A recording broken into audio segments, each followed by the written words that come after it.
What up? What it do? It's your boy Q on Vision Eye View TV YouTube, and I see a lot of a mix of like old and new people in the live chat. For those of you who are here, I'm gonna say this in advance just so that you guys don't feel like someone tricked you or something.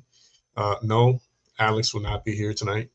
It is just me. It's just I used to be JDQ. Now I just go by Q. But those of you who are here, whether it be from the other channel, right, from your boy JDQ, and have made your way here, because this is a stream mainly for Vision IVU TV. But I did decide to go ahead and kind of like also use the collective of the other channel, the old channel. But regardless, for those of you who are here, whether from one channel or the other, I do appreciate all of you guys in advance. God bless all of you. Blessings and love to every single one of you guys. And yeah, for those of you like this right here, haven't thought about this channel in a while. Yeah, so the reason why I never use the old channel is because I know most of you were onboarded by Alex and because of Alex, and I didn't want there to be any friction. I didn't want anyone to feel like they're being duped by watching content that wasn't about catching and confronting, right? So I've left the old channel alone for a very long time because of that. And I've explained that a few times over the past 2 or 3 years. Um, however, however, there are moments like tonight where I think it's merited that I use both of these channels, because the things I'm going to talk about tonight, I think for the most part, they're mainstream all the way through. And when I say mainstream, I just mean that they're not so Christ centered, if you will. So I'm going to be talking about topics that most of us can get on board with and kind of just have the same mindset on, I guess. So for those of you who are just passing by saying hello, thank you in advance. For those of you who will stay the course, I appreciate that as well. But yeah, let's get right into it. So first things first, today is April 1st, right? So happy April Fools to everybody, right? And I guess the first thing I want to share with you guys is, this over here. I'm gonna just go ahead and read the post here, or the article. It's by Florida Today. It says liftoff. NASA's mighty Artemis 2 rocket launch is sending astronauts toward the moon. Right now, I heard about this a few days ago, right? And I at the very first thing that crossed my mind, without even taking too much time on the actual announcement, was like, in that like April 1st, because they said like Wednesday, right? They didn't really like specify the day or whatever. But once I looked up Wednesday, I was like, that's like April 1st, man. So I mean, no offense, but if you're trying to, like fool somebody, um, picking April 1st, April Fool's Day is not the best look. It's not the smartest thing they've done. So, but yeah, the reason I'm bringing that up is because, of course, for those of you who know me, who've known me for a while, y'all know that I am a huge like believer that we never landed on the moon. Um, Not necessarily that space is fake per se, because I know there's a lot of people out there that argue that space is also fake. I don't. I'm not in that camp of thought, you know. However, I do believe that space is not as they tell us to be, or as they have taught us that it is. So that's a completely different conversation altogether. But yeah, so apparently this is supposedly happening right now and happening today, right? And yeah, I just wanted to hear kind of like everybody else's opinion on this. You know what I mean? Because I could sit here all day and give my reasons and my opinions, and sort out information that I've come across throughout the years of why I think the way I think. I was in a rabbit hole. By the way, I'm sorry if I didn't shout out anybody right now, but huge shout out to Dead Twist, Jake, Zig, Omar, Marco, of course, FM. I mentioned him earlier. Matt. Who else is on here? Bulldog. I don't know. Anybody else who is here or was here, I appreciate it. It does mean a lot to me. And matter of fact, those who are gonna stay here and aren't used to this type of content, right? I do appreciate it. It does mean a lot to me as well. So thank you for the support. Yeah, goes a long way. But yeah, let me hear you guys' thoughts in the live chat. What y'all think about this. Matter of fact, I wonder if I can somehow signal Fallen World Films and get them to have a convo with me about this. That would be pretty cool if I could get him on here. I used to have his email, but I don't know what happened. I don't know if we ever confirmed each other on email or whatever, but I don't know if Dead Twist is, if somehow there's a way for you to get a hold of him and let him know that I would love to have him get on with me and just have like a fun convo about all this. Yeah, but anyways, let's not get those licenses. That's an interesting conversation. So, which by the way, guys, I welcome and receive all comments and opinions and all that stuff. I've always been someone who I'm always willing to hear people out, right? I'm always willing to hear what their thoughts are, their opinions, and I respect everybody's like mindset, right? So Steven says, or Steve says, bruh, all respect, but if we can't trust science for space, then let's not get those life saving. And you know what's funny about that is I don't trust. I don't trust doctors and hospitals with those life-saving surgeries, because you know what? I recently lost my father a couple years back because they were wrong about certain things that they performed on him. You know what I mean?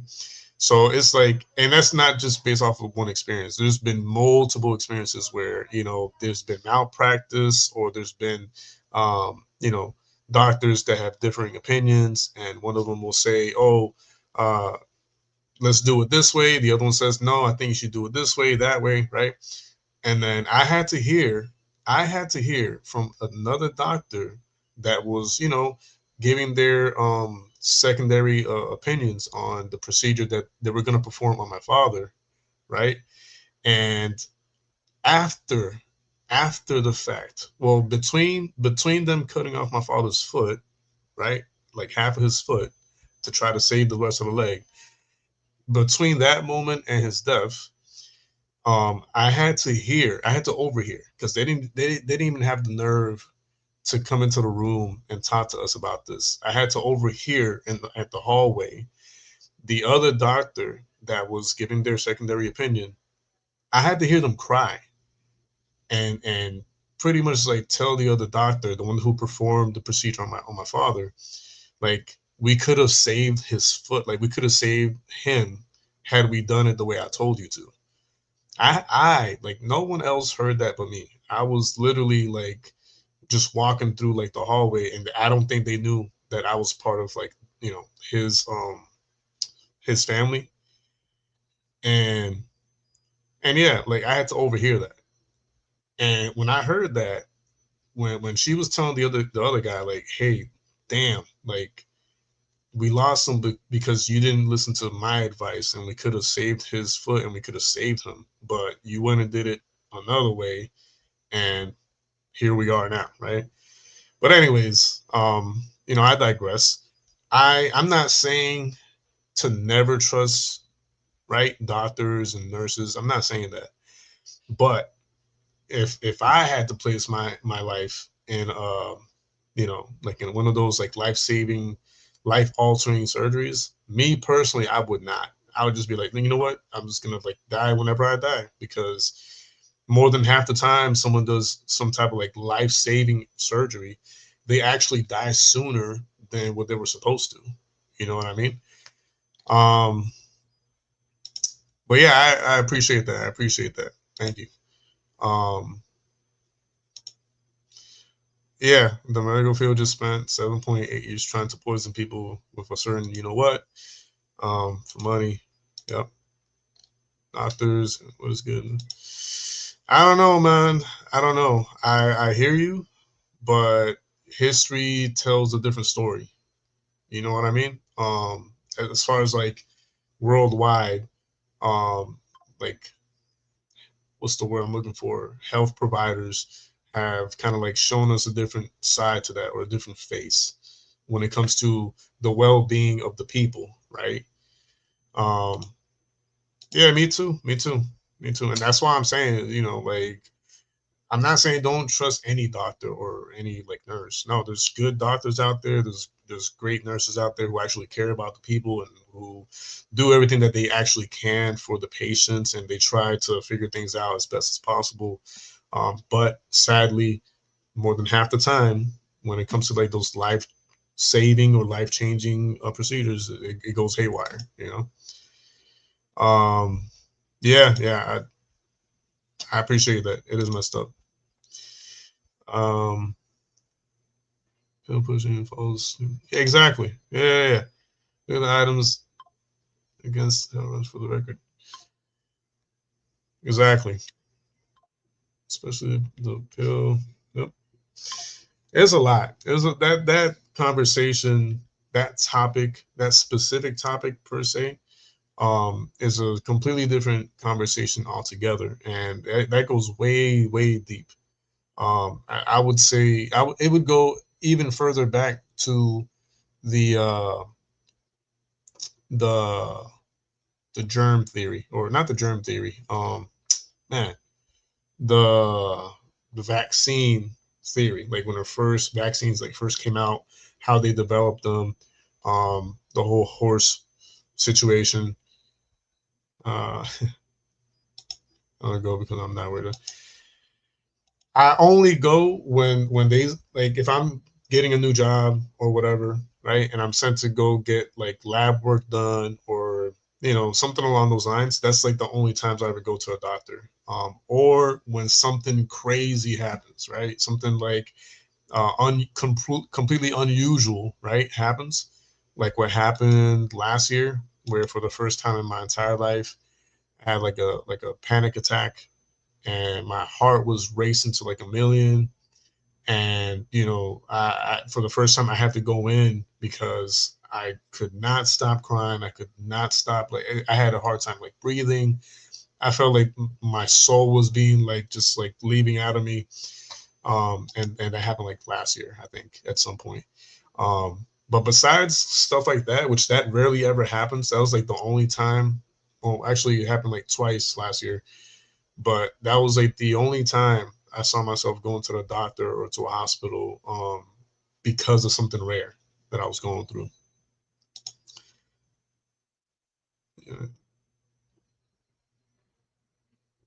Yeah. Yeah, I appreciate that, bro. Yeah, I mean that's why I'm saying like, um, even further back than that, the whole vaccine development and all that.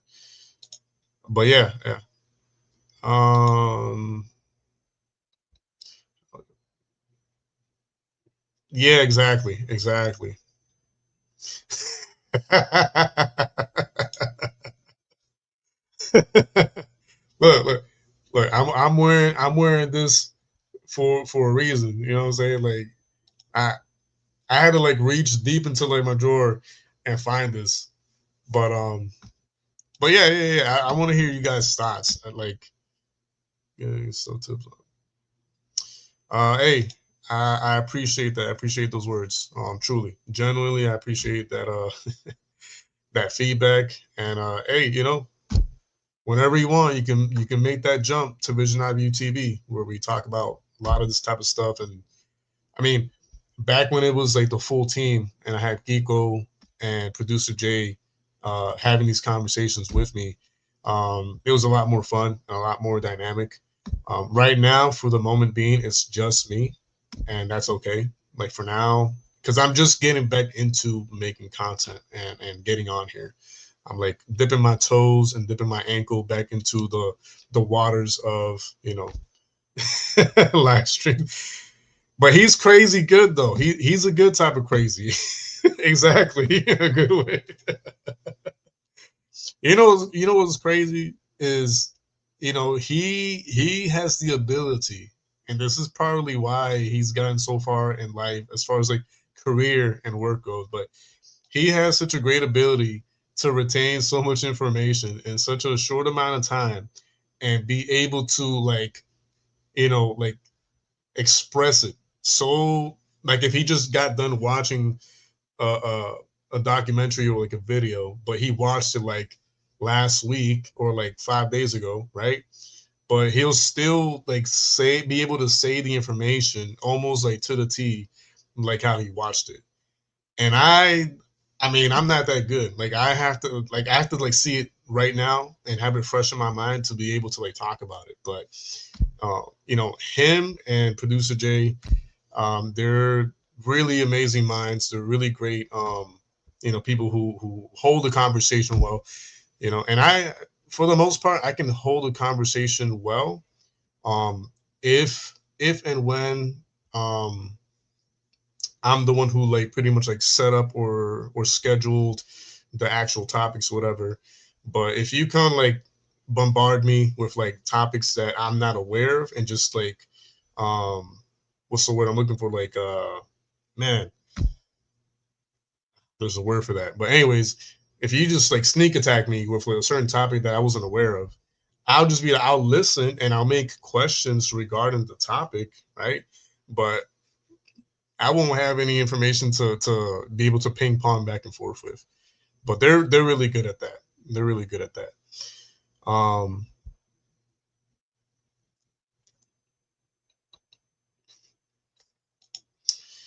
see, and I'm glad you brought that up. And you know what happens with that is pride.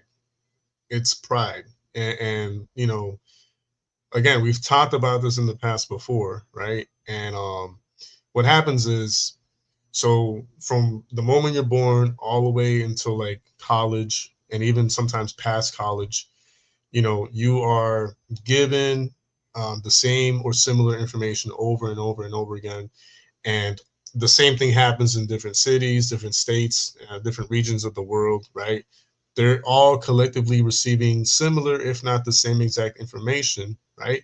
So over time, everybody believes the same exact thing because it's being taught time after time, year after year, decade after decade, so on and so forth. And no one challenges it. So it's kind of like you have to learn it or else. You have to learn it or you don't pass grade school. You have to learn it or you won't be accepted into society. You have to learn it or you won't get into college, right? But all everyone is ever doing is just learning, well, not learning, sorry. They're receiving the information and they're just regurgitating because it was taught to them for so long. That's all they know. But they've never gone out and tested things for themselves, you know? Um, yeah, yeah. Uh, Not from to be down to chat with you. We're always here for it, man. We're always here for it. I enjoy talking with people about these things and rhetoric. Yeah, I love talking about these topics. Because a lot of people are scared to talk about them because they think that they'll be like ridiculed, right, or mocked, or what. And sometimes it does happen. Or actually, when it comes to this topic of space and all that, it does happen a lot. However, however, like if you know where to look and you know where to go, there's a lot of great, useful, analytical information and um, testable theories and testable, um, oh my goodness, experiments that everyone and anyone can do to like actually challenge the status quo, right? In a positive way, in a positive manner. The problem is that mainstream has the control of where they can push people to look, right? Right, correct. So like when mainstream has that control over people and they say, "Oh, look at what, these flat earthers think." And they'll send people to like the most ridiculous channels where they don't really truly believe like what it is, and none of them have done experiments, right, that hold their own, right? And then people see that and they're like, ah, man, I thought it was gonna be something like interesting, but it's not like legitimate or whatever. Yeah, exactly, exactly. It's good in conversations, hard for people. Exactly, but you know what? Like, I think as long as people have those conversations, even if certain people don't listen or respect, at the very least, there's always the possibility that there's that small seed that gets planted and grounded into the people's like hearts and minds, right? So even if it's just a little tiny bit, that you can kind of like sow that seed into people's like minds, just to have them think about things. Because that's the thing, like no one here is like trying to convert anybody from one thing to another. No one here is trying to convince anyone of anything. It's just like, hey man, just think about it. Just really genuinely just sit down and think about it. That's all. Like no one's telling you to like come join our side or whatever. Just listen and think about it. Um, exactly, exactly.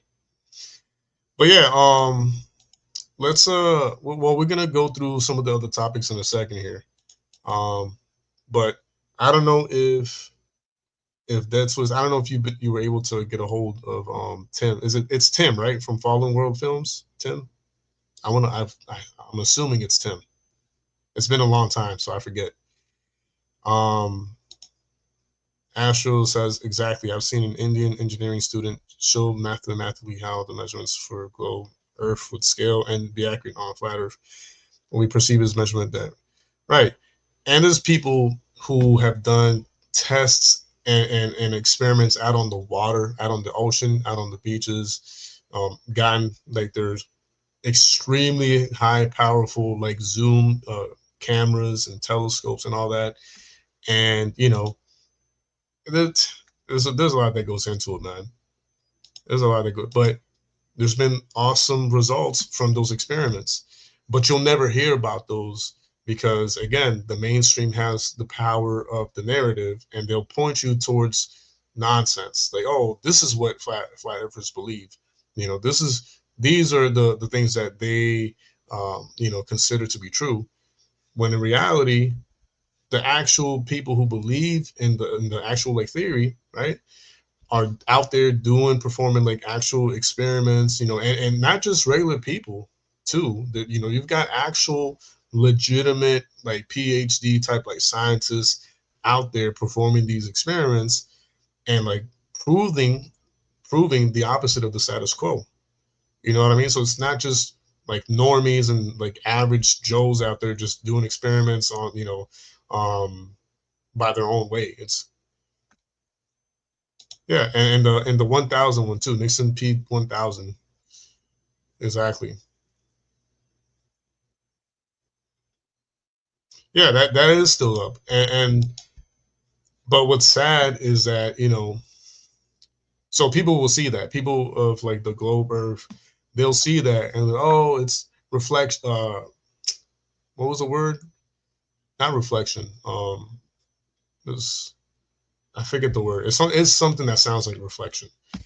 And it's like, see, when you make up excuses for what we're trying to show you, because your cognitive dissonance doesn't allow you to like take a moment to really take it in and question it and be like, huh, that's interesting.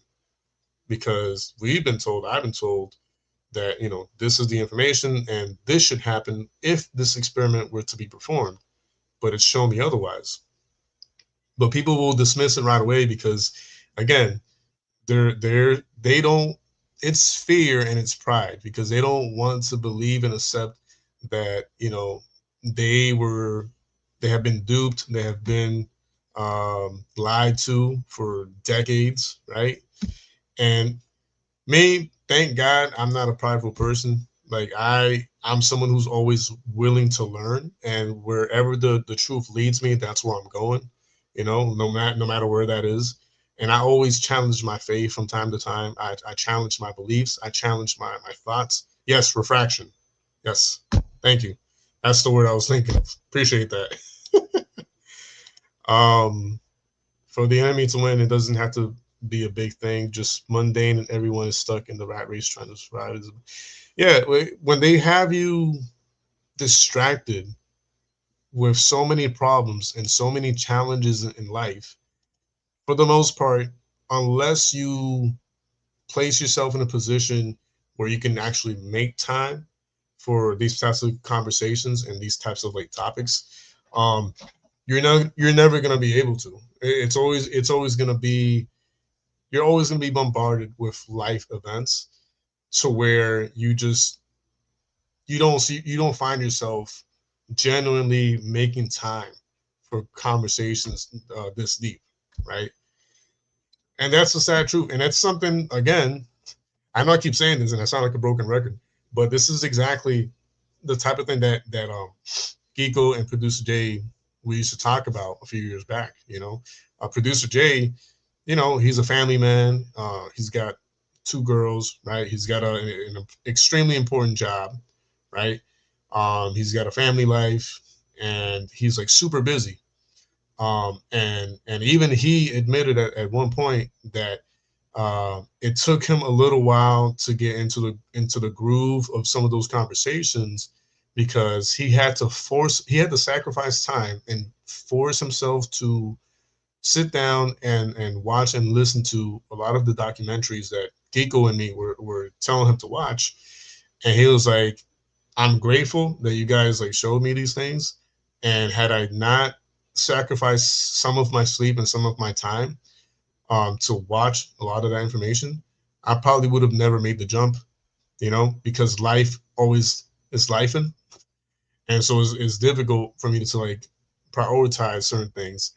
But he did. And yeah,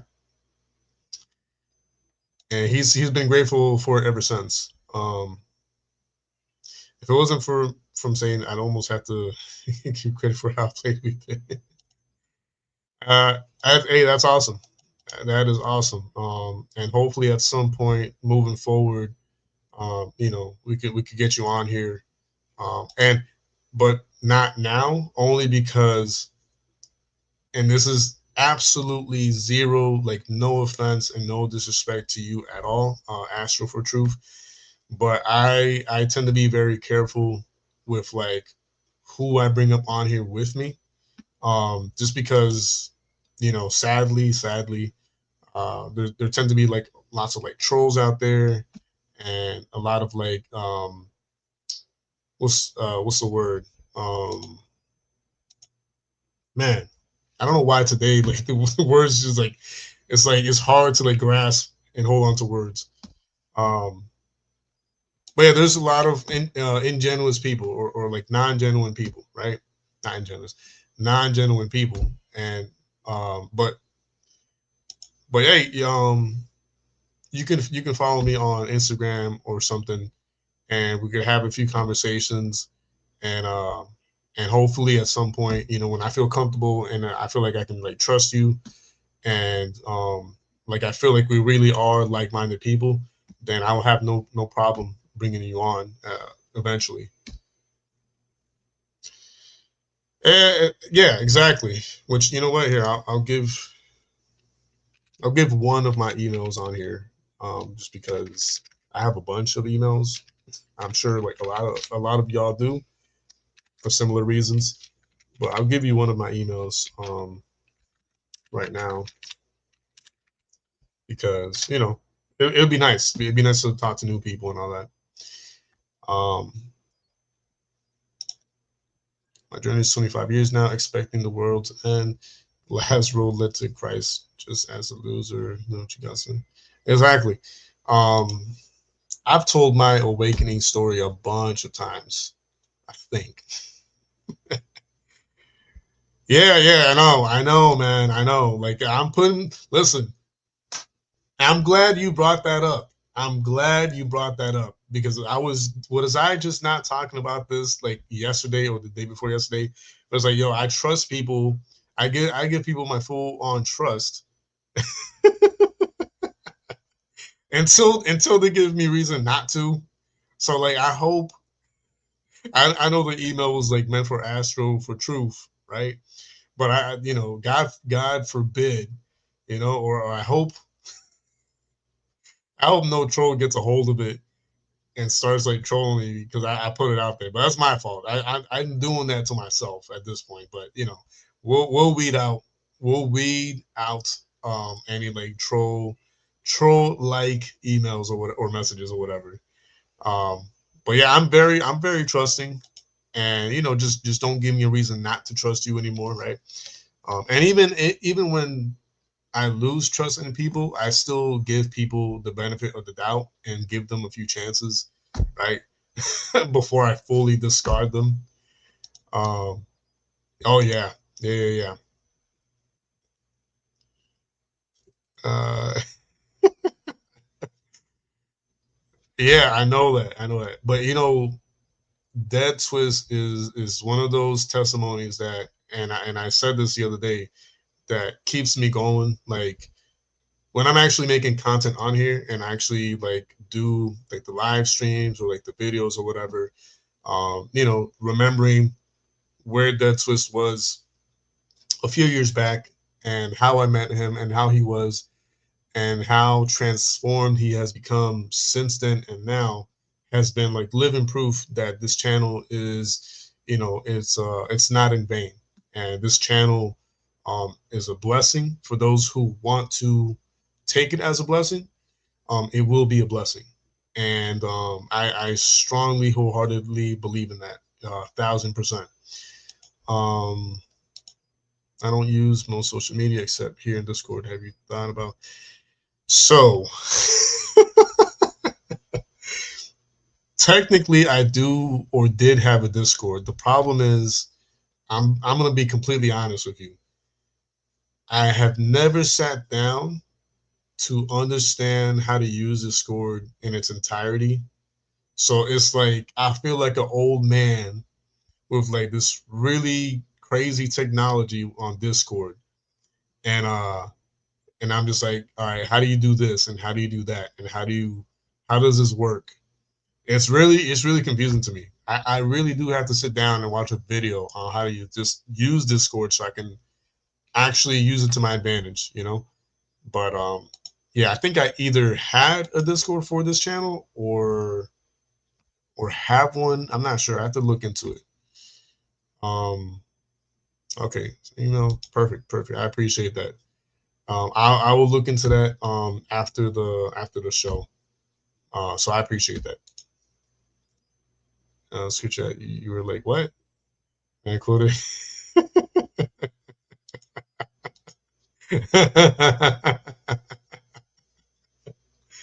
Good times, good times. But anyways, yeah, and yes, trust can burn you. And you know what, Matt? But while that is true, um, it. I don't know what it is about me. I don't know. Like I know in part it has to do that, you know, to a certain degree and to a certain extent, I was cursed with, or blessed with, having like the heart of God. And what I mean by that is, I really am a forgiving person. And I see people through God's eyes and I see people through heaven's eyes. And it's really hard for me to like not give people second and third chances. Um, Obviously everybody has a limit, and I'm sure I have a limit. I've just never seen that limit being taken advantage of. Um, and so I don't know what it is. I prefer to just forgive people and try to, reset and renew with people. If and whenever they've wronged me, I'm just like, hey, let's start over. Let's start over. Um, but yeah, Trust in the fact God wants you to trust. Exactly. Oh man, that's gross. All right. For Breeze. Yeah, exactly. Exactly. You know what? I don't know how. I'm gonna use that into a shirt. Oh, it's Opal. Opal. Listen, Opal. I know you're one of those visitors and supporters that kind of like breezes through and you say your hellos, and we thank you for that. But if you're still listening, at some point down the line, I would love to like bring you on to have conversations with you um, about a lot of great topics. Um, I always enjoy hearing like a um, intellectually prepared, smart, wise female's perspective on certain matters. And I hope that one day, I can bring you up on here and we can like talk about certain topics eventually. So I don't know if you heard any of that, but if you did, the invitation will always be there for you. Um, Not trusting enough can limit you.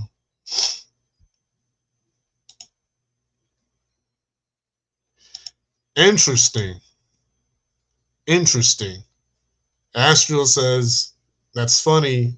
I'm not kidding. I actually prayed today to receive a heart similar to Jawa, or it's hard to pronounce that. I'm sorry. I know you got Jahuah, Joshua, Yahweh, and so many different ways of saying it, but I hope I'm pronouncing it right, Jahuah. And now I got a random misclick and end up on your channel. That was not a misclick. I repeat, that was not a misclick. God directed your steps and your path here, and so I'm grateful that He did, because this channel is getting back on its feet, and we're Jahuah. Okay, good. I'm okay. Yeah, I hope I did. I think I did. But yeah. This channel is trying to get back on its feet. And yeah, we're trying to run. Because before we were walking, right? Back when it was the team, we were like walking and it was going well. And what happened to me, right? And it's been 2 years since I fell off in a lot of different areas of my life. Hard. I fell off hard. It's like I fell off the face of the earth, like out of the edges. And it's been hard to get back into it, but I'm finally finding my footing back into the waters of live streaming and YouTube. So I'm grateful for any new people new supporters that we might fish along the way, right? Um, hey, that's stick around and listen, sir. I just don't. My bad. My bad. I don't know why I can kind of like sort of hear like your tone, like, listen, buddy. I actually do stick around and listen. Okay, I just don't comment often. That's the way I took it. That's the way I heard it in my head when I read it. But if that's true, which I believe it to be true, I appreciate it. I really do appreciate it. Um, yeah. God never does fail to surprise. Um, that yeah, I did really hard, really hard. You know what's crazy, bro? I'll make this as quick as possible, but this is how hard I fell off when what happened. And those of you who know, right? I'm not gonna go through everything that happened. But when what happened, to this day, there's been this huge, ginormous disconnect between um me and my family. And that includes Kiko, and that includes producer Jay, and up until recently, it included like even my brother to a certain extent. And to this day, my family, they, I've changed so much since what happened that to my family I'm irrecognizable. Um,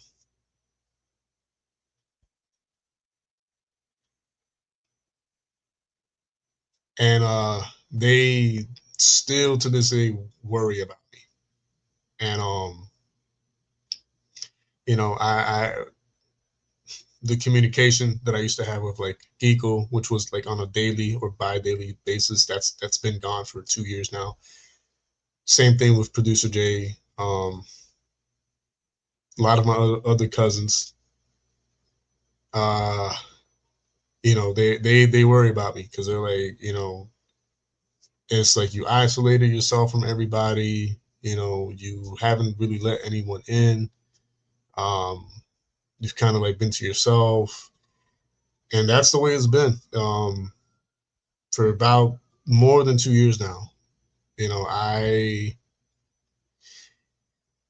they have BT. They've tried reaching out many times, um, and I'm not antisocial. I'll always respond when they reach out to me, and I'll always let them know how I'm doing and what's going on. But because of that long strand of depression and just me isolating myself for as long as I did because I was putting all my focus and attention to the other thing, right? To that one person, um, trying to salvage things. And by doing that, trying to salvage the one thing and the one person, I lost everybody else in my life. Um, and it sucks. It really does suck a lot because I miss having Kiko on here. I miss having producer Jay on here. Um, I miss the laughs that we used to share on here. I miss the conversations. Every now and then, I uh, I go back to the Thanksgiving stream and I watch it for a little bit because it was like one of those last few times where we had like those like fun like conversations and Gigo was doing his usual thing and we had so many laughs in that stream and the topics that we talked about were crazy and it's kind of like all I have left right now for now. I'm not saying it's always going to be like this. I know I'm I am going to reconnect with my family eventually over time, right? Because I gotta be the one. That's something that I always admit. Like when I'm at fault, I'll admit it, and I know I'm the one who I isolated myself, and so I have to be the bigger person and be the one to reach out to them and try to connect with them. And I own that. I'm very aware that I have to own up to that. But anyways, um, I try to surround myself with people I see growing and not utilizing humanistic. No, I mean, in my case, it was different. It's another story that I won't talk about right now. But that's why I say for the people who know, they know what I went through and what I put the other person through, and it's a different topic altogether. And yeah, I mean, yeah. Hopefully, this summer, if and when they do a barbecue, like I'll probably definitely go over there. I feel you put. Yeah, you know what it was. You know what it was, and I did because I'm not even gonna. You know what? No, I am gonna say it because my love was genuine. My love was real. Like I was and still am in love with that person. So yes, of course, I put everything into it, or too much into it, trying to salvage. Um, and I would do it all over again. Like the trying to salvage part, not messing up. Um, party stream. uh, adding light to my. Yeah, I appreciate that, man. I appreciate that. Uh, Tell them I love them. Thanks. If you're talking about the one person that I was talking about, um, before I messed up and before I blew everything up, basically with that person, yes, they were helping me a lot. They were helping me on my path, and vice versa. We really were helping each other. It's just I didn't do certain things that I needed to do right before moving things along and taking things to another level, and it came back to bite me in the ass. Um, that's my fault, and I've owned up to it. I've fessed up to it. I've admitted to it. I've asked for forgiveness for it a million times over. Um, yeah, but anyways.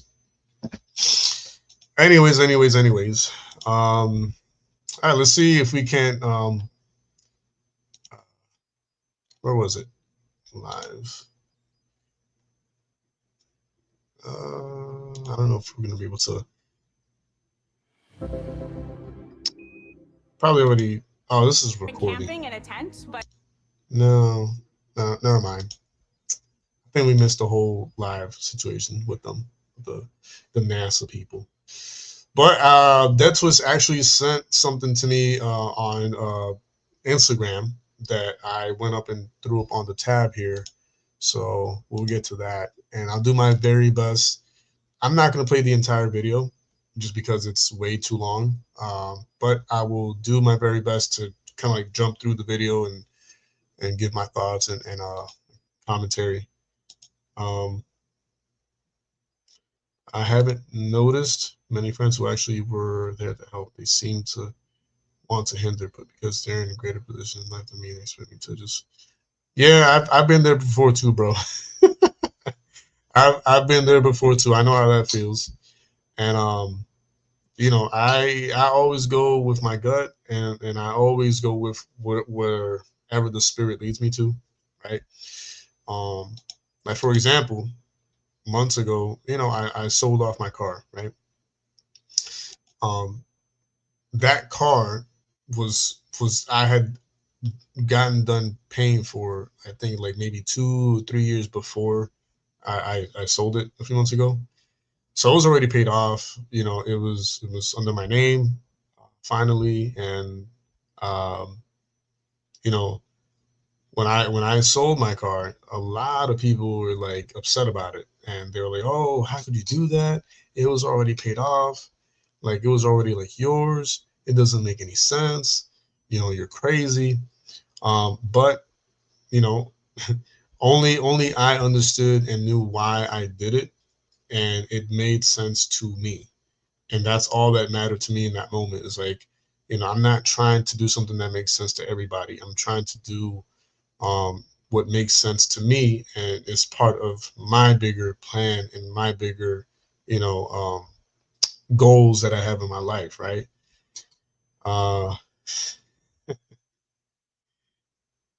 yeah, exactly. Same here. Same here. Live in the basement. Yeah, yeah. Okay. All right. Here we go. Here we go. And I don't know, DT. Should I do some type of like formal announcement and be like, this is for entertainment purposes only? And what I'm about to share right here is not potentially true or confirmed or legitimate, and it's just to be considered as entertainment purposes only. Uh, that way I don't get flagged or something, right? I don't even know how they treat or handle some of these this content that sometimes we share on this channel. But all right. I feel the cinema vigilante to dive into some elements of the Epstein case. Who is pulling the strings? And we'll see what Zafy has to say. But Zafy, first of all, welcome to the channel. Thank you so much for being here, giving up your time. Introduce yourself. Let us know more about this vigilante. Tell us a little bit, brother. Yeah, hello everybody. Zafy Wilson over here. Not much to say, to be honest. Just a dude who decided to put on a mask one day and speak some truth to power. Originally, well, I still am a movie channel primarily, but the big part of the movie channel is to attack Hollywood and the corruption within it. I've broken down many cults related to Hollywood, many cults related to certain actors. Obviously, you have the Scientology stuff with Tom Cruise and how that connects to Stanley Kubrick. I just touched on Hugh Jackman and a cult he's a part of. Jared Leto started a cult in Croatia. Ezra Miller started a cult in a borderline militia. And the various degeneracy within Hollywood. It all kind of connects together. And that in itself overlaps with. All right, let me do that real quick. Viewer discretion is advised. There we go. let me try it with a different voice. Viewer discretion is advised. I mean, see that. The disclaimer is in our intro, though. You know what I mean? Like where we have that, where it says like, oh, you know, some of the content that we'll share is not necessarily our point of view or our opinions and blah blah blah. But yeah, I agree with that. I agree with that. Dang. Okay. That's awesome. That is awesome. Awesome. Awesome. Okay. Not gonna lie though, some of the stuff that he's got going on his hand and stuff, you know, is I would just be cautious. Is all I would say. Okay. Fair enough. All right, let's get back into it. Let me just make them smaller so that it's harder for them to be seen, technically. Epstein, because he had relation to a lot of people in Hollywood. Woody Allen, Kevin Spacey, even Weinstein, like Chris Tucker even. It's insane how much pull this one man had. Probably. So I just went down the rabbit hole. My videos did well on my channel for Epstein. I was very surprised. And then, you know, it starts to get suppressed the more and more you... Snap, real quick. You got Cray Cray in the house. Blessings and love to you, Cray Cray. I don't think so. I think that has a different meaning. But I mean, we're not gonna get into that right now. Don't ever share something that's be accurate on these. Time is close for you to. Hey, I cannot agree with you more, but sometimes in order to get to that accurate information, sometimes we do have to kind of like skim through a lot of information. And it's like that old saying goes, you know, the truth is somewhere in between this and that, right? Like all this is information and the truth lies somewhere in between. So, you know, that's no, you're yeah, that's surely if you don't know. But okay, man, that's so tough to. Okay, so because I've heard that when you mask your IP address, yes, for the most part, you are masking it, right? At a higher scale, right, or at a higher level, but you're not truly masking it completely 100% to, you know, those bigger entities of like government or you know, those three lettered agencies. I don't know how true that is. It might be true because I feel like, I don't know, I feel like there's no way you can fully escape their hand like that unless, I don't know, you'd have to have some really big knowledge on how to manually mask certain things, you know? Oh, okay. True. Mostly working through license.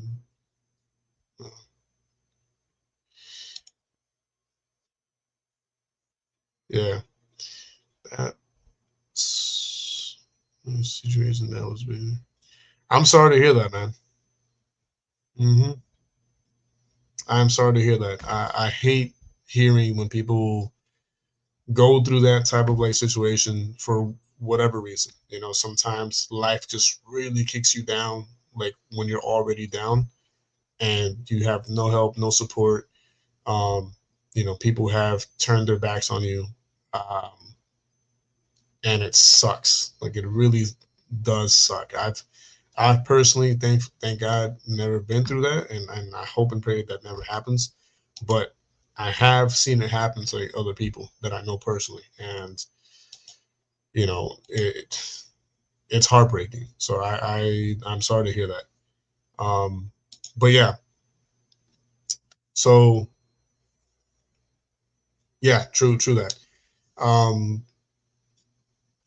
All like no matter what I say on here, no matter what Geeko says on here, no matter what producer Jay says on here, no matter what Deadwood says on here, never take our word as gospel truth blindly.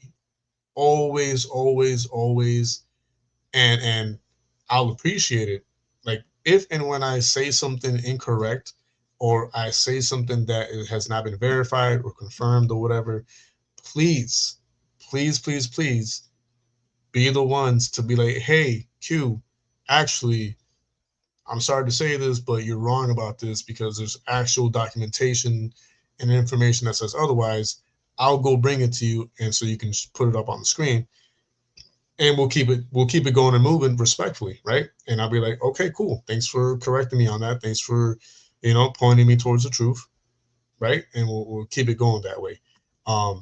But never take whatever we say on here as gospel truth blindly. You know what I mean? Always, always, always verify. And I take that saying from like Pops. Like Pops, when he used to preach and he used to be a pastor at our church back in PR. I would say almost like before every sermon or message that he would preach, he would be like, make sure that your Bibles are open. Make sure that whatever I'm saying or like speaking from is in your Bible. Cross verify and confirm as I'm preaching. Take notes, make notes, right? And verify. If at any point in time I say something or preach something that's not in there, you have my full support in leaving the church and going to a church that's, doctrinally like sound, right? Or of sound doctrine, right? And that's something that I think I've kind of like borrowed from him. I'm like, yo, like if ever I come on here and I state something, right? Something of like serious proportions, like a serious topic, but I don't bring any like documentation or proof of some sort, again, tell me otherwise if you have that documentation or information or proof. And yeah, and I'll learn something new, right? I'll correct myself, and then we all learn the actual legitimate truth.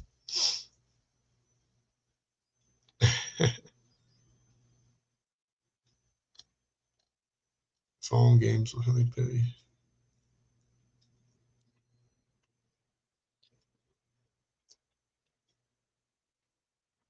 Okay. All right. Let's get back to it. That's crazy. And that I love to see that. I love to see when people that are like agnostic or whatever kind of like hit that door or that wall of like knowledge and be like, dang, you know what? Maybe maybe I should seek out God and should look into the Bible and all that. Maybe I should pray and see what happens. That's awesome. That's awesome. All right, let's get back into it. You go down the line, and I know you had experience with this yourself. Yeah. So. Well, it's interesting that you say that because we were talking about you had set up a second channel and things like this, and as soon as you'd said what you said, I was like, it's funny you say that because I was talking about the exposure and the traffic that all of the creators were getting across all the platforms with regards to the Epstein file drop. And then as soon as the war started, it was like a friend of mine, two of my friends were banned on X. YouTube channels have started losing their partnership. Channels, it's all been suppressed. And yeah, it's crazy. It's crazy. So I feel your vibe there on that. So you've sort of taken that shift. What is it that you think is the most overlooked part of the files that stand? Maybe just for you personally, what do you think people are missing the most? Yeah, there's a couple things. One, people, the most grabby parts of the files are the stuff involving the children, all the crazy ritual stuff, the more occult stuff that people point at. But there's just a system of non-accountability when it comes to this group of elites, whether it be people involved who knew Epstein. You got the Elon Musks of the world, the Zuckerbergs, which were actively meeting with him, having dinners, all that kind of stuff. Elon Musk wanted to party with him, for God's sakes. Like, and this all happened after Elon was already convicted. Sorry, not Elon. Sorry, Epstein was already convicted. His name was in the papers. His name was in the headlines for doing this stuff, and they still didn't care. They still wanted to meet with him, talk about profit, market manipulation, all that. So it's insane. And also, going through the Epstein files, the kind of stuff that this guy knew. He met with the owner of, I think, the founder of 4chan. Ghislaine Maxwell was heavily involved with Reddit. It's very, very appropriate to say that the culture war, all this culture war nonsense, is part of a larger propaganda arm to distract from the fact that there's a group of elites owning everything and sucking everything out of regular people. Now, I have to make a quick pause here and hold on. That from the deep state control room. So, again, not to sound like a broken record. You know what's funny? Every time I say that, is like sometimes I can't believe like how much like I talk about certain things in previous streams where I have to be like, not to sound like a broken record, but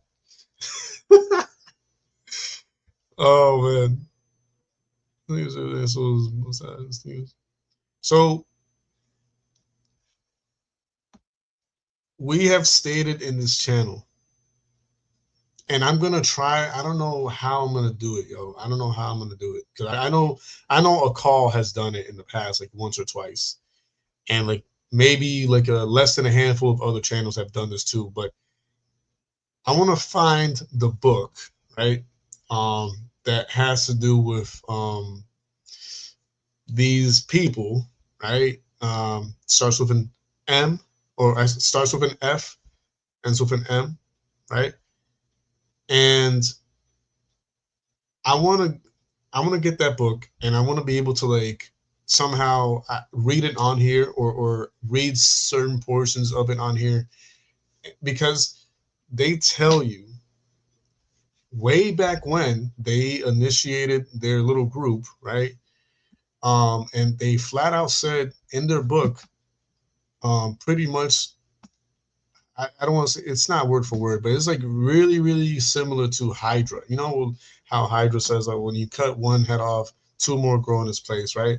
So basically, that group that we're talking about, when they formed a little group, they stated in their book how if and when they are ever to be discovered, they would just spread out, you know, like kind of break the group up and spread out, right? And continue the work. But the work would never die. Like they would never give up on what they vowed and swore into, essentially, right? Blood oath and so many other things. But it's kind of like they would never allow that if and when they were to be discovered and say, hey, what the heck are y'all doing? Y'all are crazy. This is satanic. This is, you know, demonic or whatever.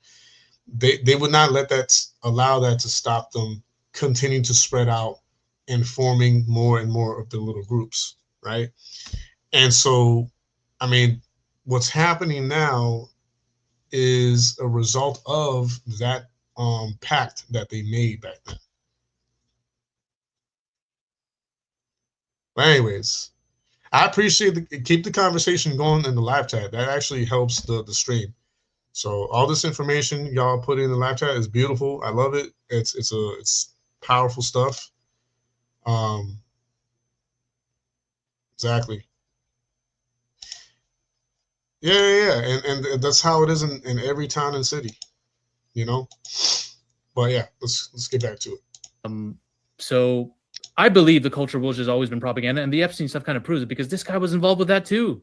He knew, Mhm. he knew, and he met with the founder of 4chan, and that's where a lot of all these arguments, all these conspiracies started. Mhm. I wouldn't be surprised if all that was a deliberate flooding the gate formation of propaganda to do just that, flood the gate, cause this culture war, get everyone distracted by this BS politics Yep. stuff, because all these politicians, they all are lobbying on behalf of Mhm. special interests at the top. So I need people to really, really open their eyes and look. It's You not just know, a child ritual thing. It's like everything. yeah, exactly. You know, we had a guest on, I think 3 or 4 nights ago, and their area was delving into the social media giants that were connected to Epstein, the funding that's come from them. And, you know, for example, I give this analogy. Do you remember the iPhone 1, right? It was a phone, you could download some apps, it would send some text messages, and you could go on the internet, right?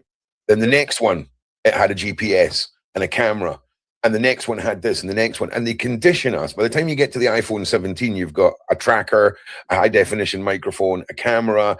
You've given up rights to your bank. You're now dependent on it to pay for things, and all of this. It's this slow transition into control.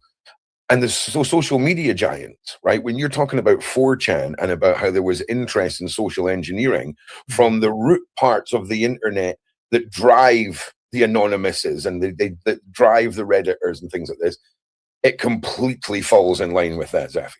It completely falls in line with decades of user habit data gathering, social media accounts being set up, and these powers that be facilitating ways to control by giving us the ability to think we're choosing to do something. And Yep. it's exactly what you said. You've nailed it, brother. I completely agree. Yeah, it's these, first of all, social media is designed to be addictive. You're basically a rat in a maze that's all dependent on dopamine cycling, all dependent on you just going around the hamster wheel endlessly. I wouldn't be surprised if privacy, data, and market manipulation and social engineering were all things that these billionaires discussed on dinner tables with Epstein when he was taking pictures of them and all that. Of course, this is what they were discussing. It's all for 100%. profit, manipulation, politics, influencing voters. Every single Elon Musk, Mark Zuckerberg have both been actively involved in that. They both send Right? data. It's factual. It's all factual. No one can even deny. Do you know what? Do you know what, Zafy? Zuckerberg's just the poster child. Yeah. Zuckerberg's just the name we all know. Mhm. There's another guy whose name I've forgotten, and we talked about him the other day. He is like, he's the guy that's setting up all these people. He's the one that's given the Zuckerbergs the investment money to start these companies, supporting them, and then sitting in the background pulling strings globally. It's bonkers. It's bonkers. So I agree with you. I think that's a hugely over missed piece. It's easy for people to understand the traumatic horrors because we can process that. You know, child abuse bad, R word bad. Do you know what I'm saying? It's easy. But when people are like, "Oh, did you hear about the CEO from a clothing company that went on a trip here and there?" People don't grasp the relevance because of the power structure, right? And I think that's where a lot of things are falling through the cracks. And I've got this horrible feeling, Zafy, that 10 years from now, this is going to be a conspiracy that, were the files even real? Do you see what I'm saying? That's what I feel like they're pushing for. How do you feel about the reconspiracizing of the files over time as a tactic? Yeah, I mean, we can see it happening in real time. It's part of this propaganda arm, you could say, where they're intentionally putting in information that isn't relevant at all to anything to do with scandals, but they do that so that people who are outside of all this and are objective, they see and they're like, we see all these people and all these names. Mm-hmm. But then there's just one random file that has nothing to do with anything, and that poisons the well. Because then, like, if that's kind of sus and fake, then maybe all this isn't that credible. They're already doing this. The DOJ is already actively doing this, and then they also are purposely leaving victims' names unredacted so that they can be suppressed by outside forces. So it's all this way of just tampering and making. Don't forget dropping a file, it going viral, then removing the file, and then the public going, "Oh, well, that doesn't exist," which discredits the people that are putting things out, and it's crazy. It's crazy. It really, really is. And again, you know, Sometimes, talking about this topic is like frustrating, because the thing is like they have so much authority and control over all of those very important documents, right? And the more you know how much control they have over them, the less you trust not only what's found in them, or not so much what's found in them, but what's not found in them, if you know what I mean. Like, and it's kind of like a bait and switch type of thing, where it's like they'll bait you with like, oh no, all this like top secret information is gonna get like revealed, and people are gonna be thrown under the bus, and we're gonna find out who's who, and exactly, and it's like no, we're never gonna be given the entirety of the information, and that's the sad part, is right. I feel like it was. I think that's probably why I got erased off the map, is because it was like truly genuine. Like, I don't know. That's just my opinion. But anyways, yeah, we'll never have all the information that we need to have. They make you want, yeah, because of the frustration that it builds up. It's like, yo, and the thing is, you just can't trust what the government is like saying that they are declassifying or whatever. Like, sure, yeah, whatever's there, of course, if it's there in documentation or whatever, chat logs, all that stuff, sure, that's all true and all that good stuff. But what I mean is, we're never going to be shared everything that needs to be shared.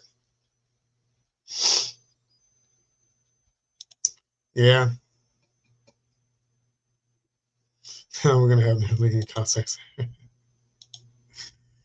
That's crazy. Again, Zafy, I don't know when Epstein slept. The one thing that I can give him props on is he was a motivated man, Zafy. Like, I've never seen a life. If it was just one man, right? If it wasn't like a group of lookalikes or some other greater conspiracy, the man didn't sleep and was dedicated to his evil cause. I'll tell you that right now. And what's your take? What's your take on, and I need to ask you this. Mm-hmm. People often say, oh, well, Trump released the files. Trump was forced to release these files, right? Like, I've often said he's either going to be the savior of the world or the destroyer of the world, and no middle ground. He's either going to be one or the other. And right now, he looks like a guy protecting a bunch of PDF files because there's no arrests being made. And I feel like this war could be seen as a way of letting everyone run to the hills. Yeah. First of all, this whole thing of, he released the files. First of all, there was a gag order placed on the files because of the Ghislaine Maxwell case when the Democrats were in power. First of all, they would never have released the files either. Let's just make that clear, because they were not to. Right. Trump released because he had to by law.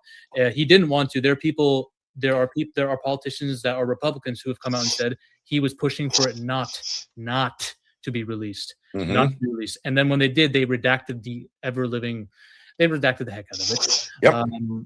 And now he's doing and now he's downplaying it, saying, are we still talking about Epstein? These are his words. Right. For the files. Good. People who say that, he's releasing them. And also people are saying, but there's this coping thing that various fans of his do, where they say he was actually working against Epstein. He was infiltrating the, as a Fed, and he whistle blew.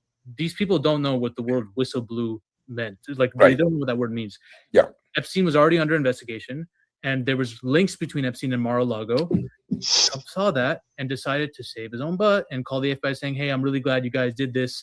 But even now he contradicts that, because he still gives credit to Ghislaine Maxwell. He said she's a great woman. I had a lot of good times with her and Epstein. We were good friends. He's giving her all this amnesty. Like, it's very clear what side he's on here. Mm-hmm. It's not the side of the people who want to see these really exploited. It's just not. I agree. Now, have you looked into the missing files, Zafy? more specifically, the timeline in which is missing. Because I've not looked into it too much myself, but doom scrolling the other day, there was a YouTube clip, and I'm pretty sure that the missing 3 million files cover 9/11 and all the political scandals that took place after 9/11, and it's this big missing block.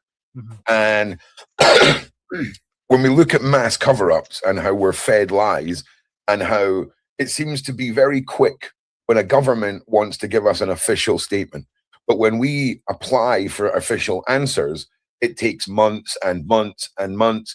When people come in to do independent investigations, it takes months and months and months, and it dilutes people's interest, and it fades the story, right? And I feel like 9/11.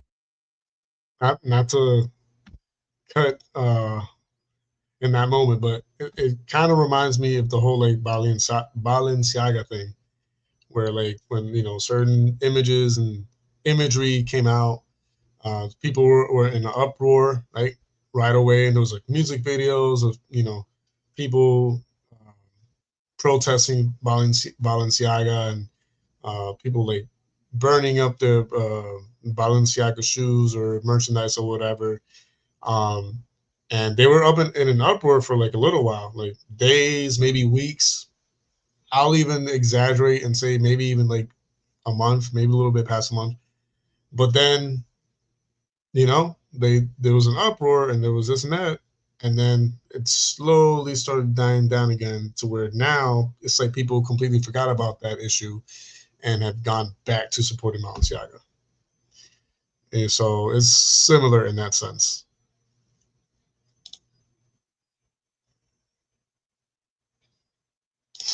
9/11 is an incredible example of that happening, and I feel like it's a mirrored tactic we're seeing now. I really do. Yeah, there's a lot of things involving the Clinton administration and 2001 and just that time that, yeah, there's a big gap. You'll see there's a diagram, I think, that someone pulled up, where you'll see a line of files where there is information on, and then there's a random gap around that time period. And it's very scary because people will always reference, there was those emails that 9/11 was referenced in the emails. Where is the other pilot? Someone asked Ghislaine Maxwell. We want you on the 9/11 Shadow Council or whatever the heck that is, a Shadow Commission. Like, what is this? Why is Ghislaine Maxwell related to this? Why is she being asked about pilots and all this other nonsense? And I don't know how far you want to dive deep into that, but I've had friends who've had theories about, you know, what really went on that day, and we don't need to get into the thick of it, but it does seem that it's a very suspect time period to block off a lot of files. And we know that they've deleted a bunch of stuff on Trump and the people they want to protect. But when it comes to specific events that people have always theorized about, we already saw the pandemic stuff, the weird pandemic, you know, rotates and all that. Who knows? Who knows why they were deleting certain emails? Maybe there is a lot of incriminating info that FBI, CIA collected, and they just left on the room floor because they didn't expect anyone to actually push to expose these. And now this current administration, used it to get votes. They said, we're going to release the Epstein files because the Democrats won't. And then as soon as they're in power, Pam Bondi acts like they don't exist. Bro, you mentioned Voldemort's name. So let's just talk about Pam Bondi for a second. How much money would I have to pay you to do Pam Bondi's job? Okay, but do it the way Pam Bondi does it. How much money, bro? Like, it's been the tens of millions, bro. I watched her sitting in court, and she was asked, who gave you instructions to remove Trump's name from the Epstein files? And then this woman started talking about the arrests of a black guy and a white guy for crimes against children, and how those two cases were more important than bro. This is in a courtroom. Imagine you were in a courtroom and they ask you a question and you throw a question back at them with nothing to do what you've been asked. You're getting your ass chewed by someone. Okay, someone in that courtroom, I don't know if it's your lawyer or the dude that's in charge, you're getting your ass chewed. And it was the same with the frat boy in charge of the FBI. Cash.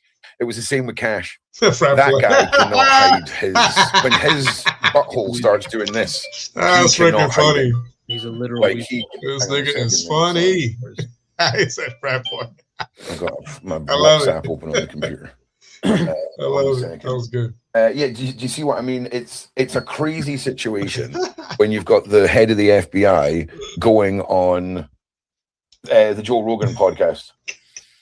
Mhm. I remember that podcast too. That He was funny. can't. It was a funny watch. It really is crazy. I was like, He damn, can't even hide. nothing. He doesn't have a good poker face. This for it nigga yet. got Can't even hide nothing. how easily he really He can't is. help nobody. He started off. He started his Oh. career, political career, that is, saying, "I want to infiltrate He's- the deep gate." That was Yeah, I sorry, remember the deep state. The I deep remember state. that. That was his main thing. Mhm. Right? Yeah. That was I'm going to infiltrate the deep state because there were lies about Trump and Russian collusion and all that Mhm. stuff. And then as soon as it's time to infiltrate the deep state, and we have evidence of the deep state in the Epstein files, he's like, "No, there's no evidence. There's no evidence." Like, bro.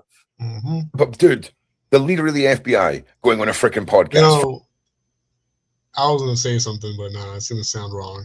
But it just sounds like the storyline or premise to a type of video or the type of where the person is blackmailed with some other stuff, and they're like, you know what? There's nothing to see here, guys. You know, everything's good. Everything's marching well. You know. First of all, Anyways, I've asked a guy who worked at the FBI, and I was like, when has the leader of the FBI ever went on a podcast or a TV show whilst he was still in position? And he was like, never, right? And I'm like, when have they ever gone on a TV show in an Under Armour top looking like they've been in the bathroom slamming keys? Never, right? And then the guy comes out with, the official Epstein story is true. There is no evidence of conspiracy. As soon as that came out his mouth, I was like, oh my God.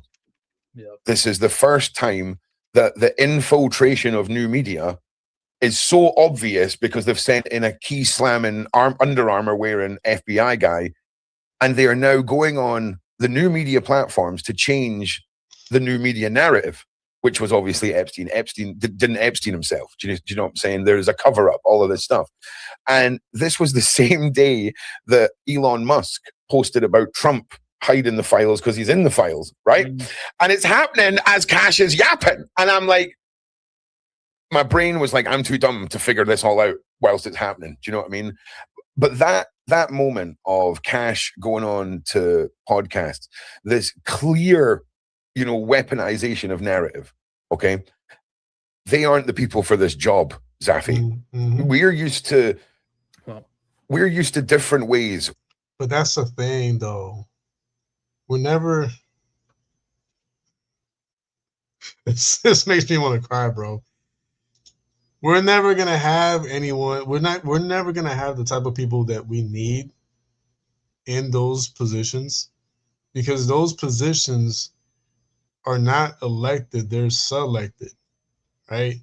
And like I've tried to have this conversation in the past with people, right? Because there's levels to this. There's levels to this, and there's yeah, exactly.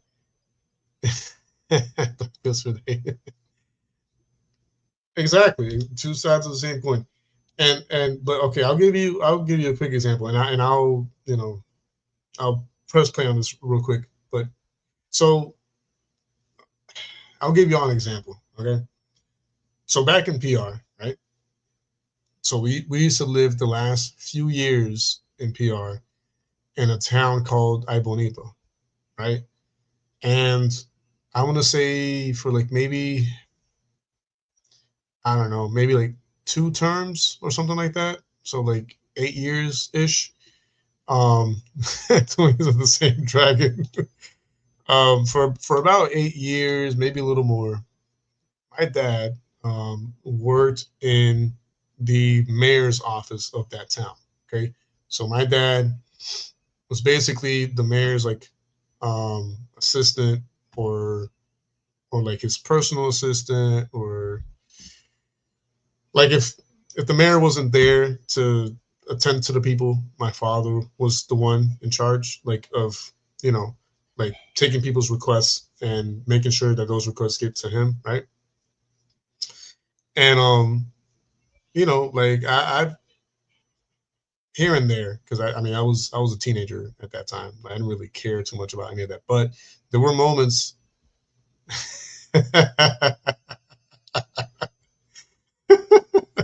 Well, it's been so many comebacks that it's just Q now. It's not JDQs now. It's just Q. So that's how many comebacks I've had. But I appreciate that. I appreciate that. So like, I got to see, to a certain extent and to a certain small lower level, how things operate, right? And you know, like the whole like voting situation and counting the votes supposedly, right? I got to see all that stuff, you know, first row to all that stuff. And so, as far as like the lower level positions, right, like mayor and stuff like that, from what I saw and from what I experienced, it seemed legit enough, right? Now then, when it comes to governor and higher ranking positions like that, that's when I believe that there's some it's all selection going on, in my opinion. You know, I could be wrong. I'd have to like look into it and bring up like comparisons and you know, numbers and all that. But to me, it's kind of like from the mayor and lower, it actually is the people, you know, like picking these people or whatever. But when it comes to like governor and up, it's like selection and not so much election.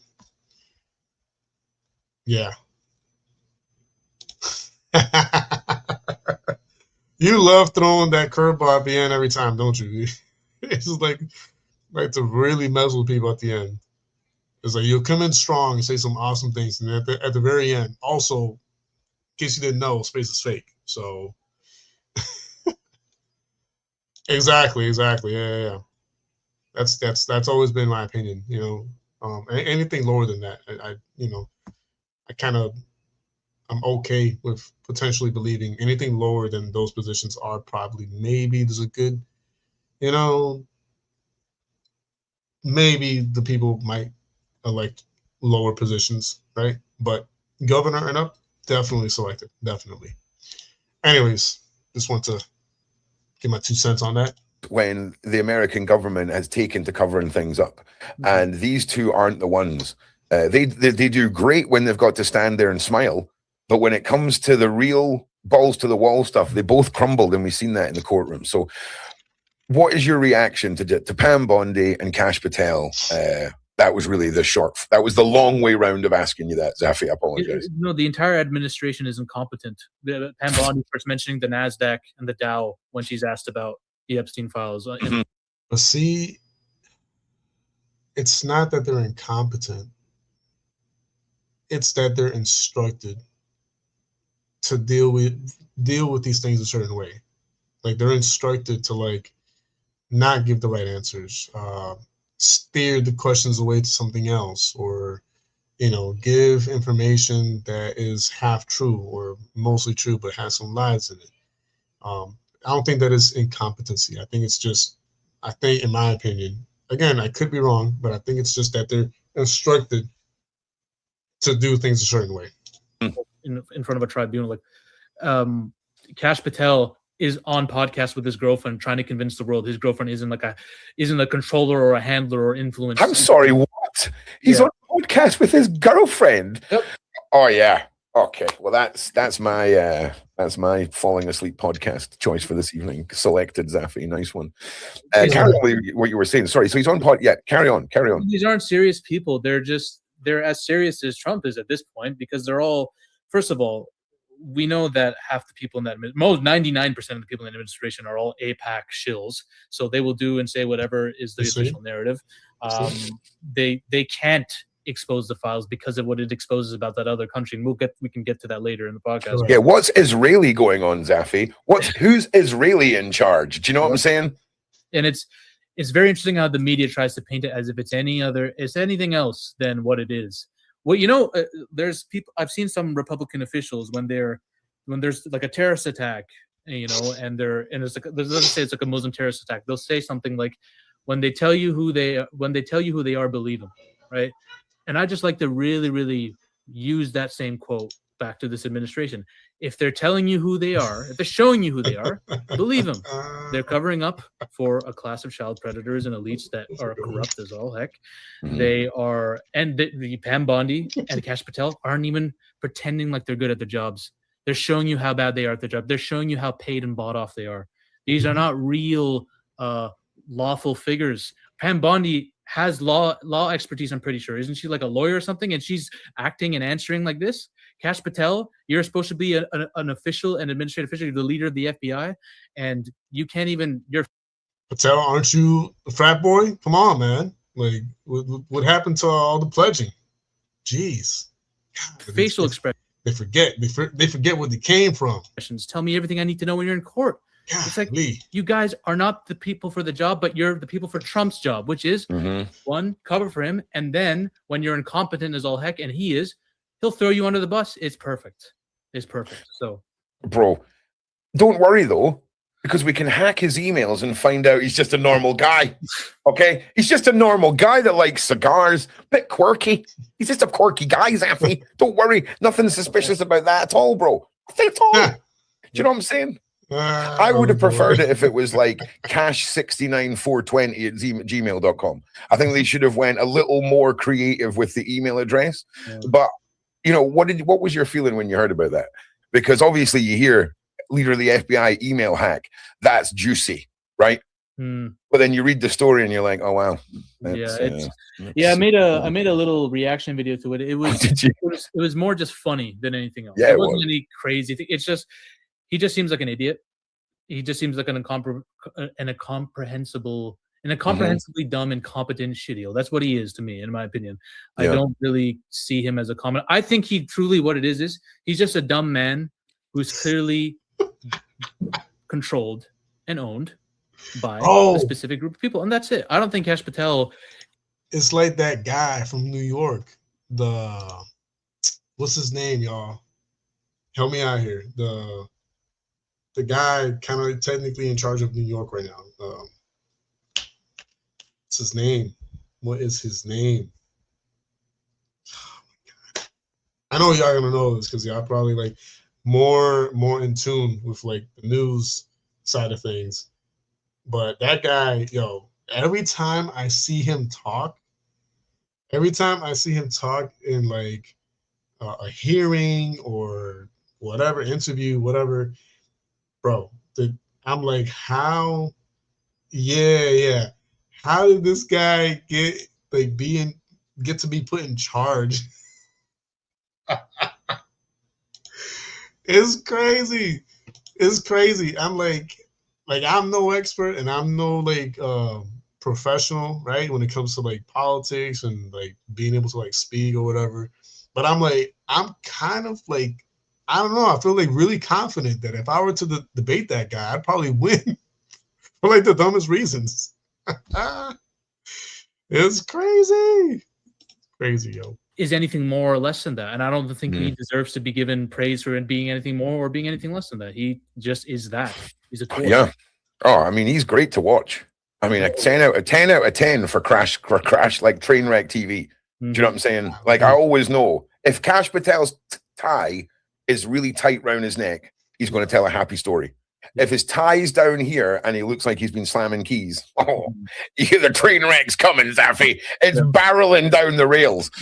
So yeah, I needed to ask you about that. Right. So let's get dialing in on our topics, right?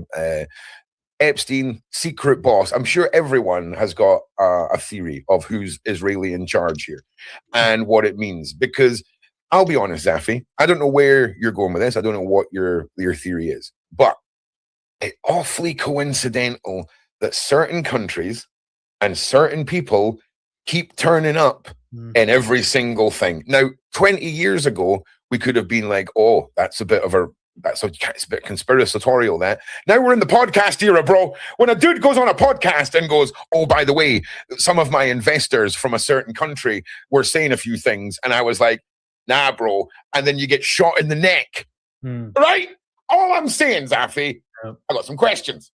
The world is built on blackmail, okay? And, bro, let's just begin the main topic. Tell us where you want to start and just take us through this. Yeah. Man, all that, and they're just now getting to the main topic. I love these guys. And the puppet master that pulls his string. Watch your space, brother. I would love to break it down piece by piece, because it's very easy to say this, that. I just want to break it down from the evidence we have, and then just logically tell people that there's a logic tree here that leads to only one place. Logic tree. Okay, like it. And okay, hold on. That was the intro, yeah. So okay, I'm kind of glad that you guys are bringing some of this up, because I don't know if y'all are. You don't have to be. You don't have to be Marvel fans or superhero fans. But there's certain shows, like the current one running right now, the Daredevil Born Again series. It's on season 2 now. I think they just got done releasing the second and third episode or whatever. But there's a lot of parallels of like what these guys are talking about right here, right now, and what you guys are talking about in the live chat. There's a lot of parallels in that show, especially in these like past few like episodes, where you get a glimpse of that. You get a glimpse of like how blackmailing works within the political structure, and how authority and power is placed into certain hands because of like fear and other stuff, right? And then also you see how easily sometimes like governors and higher ups are able to give authority to certain agencies to be able to overstep certain laws and certain certain laws or restrictions, right, in order to move their agenda forward, right? And it's all done legally, right? Legally, because technically they control like what is considered to be legal at that point.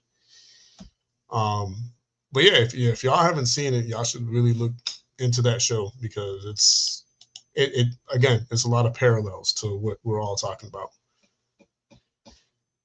And how they're you see what I'm talking about?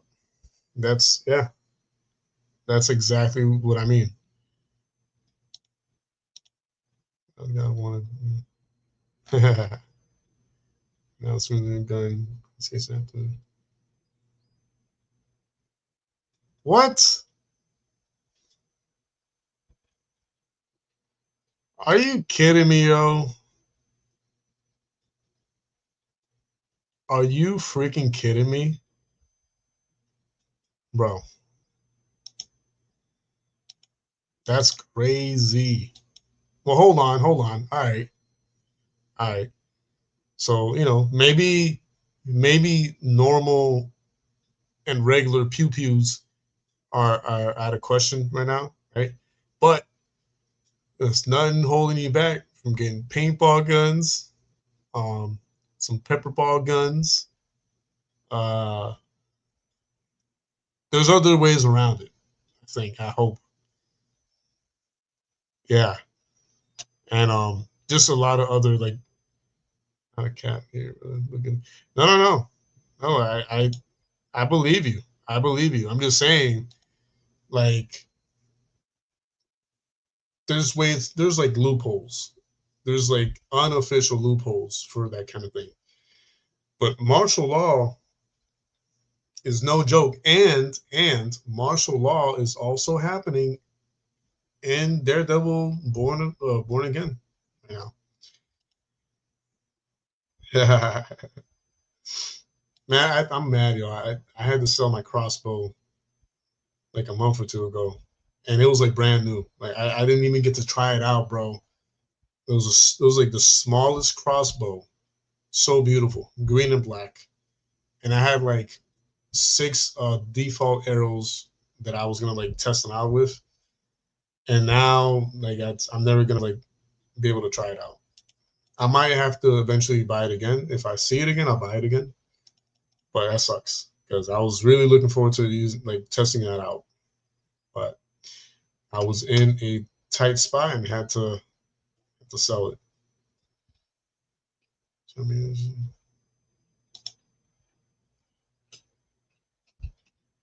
people trying to tell you like with this. But see, we're in the New Testament, and there's different rules in the New Testament. But we'll get back to that some other time. Let's see what they have to say. Minecraft. We start with the fact that Epstein in the email said, "I represent the Rothschilds." All right. That's a big name that comes up in the Epstein files. Anna de Rothschild had information with him, emails with him. He was paid millions of dollars. Les Wexner said in a deposition that a Rothschild family member is the one who referred Epstein to me. That's how we got into business, because of that person. So there's all these ties between him and the Rothschilds. And then you have to ask yourself, okay, who were the Rothschilds? Well, that's a big old money family that is responsible for building a certain country called Israel. All right. Shmuel, exactly. Yep. And we know that a government official, a former prime minister of that country, Ehud Barak, had meetings and dealings with Epstein constantly. We know that the current sitting PM of the country had meetings with Epstein. He's mentioned in the files many times. There was a redacted photo of him with certain friends with Epstein.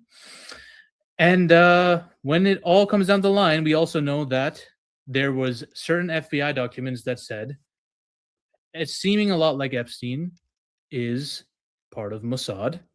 Alan Dershowitz, Epstein's lawyer, seemed to be a fixer for Mossad. And Donald Trump himself, and this is said in an FBI document, is compromised by that same country. Jared Kushner, the person who's really behind everything in the administration, is doing things on behalf of the country, like allowing them to completely eviscerate Gaza so that it can be used and turned into a resort. Jared Kushner is literally saying this out loud.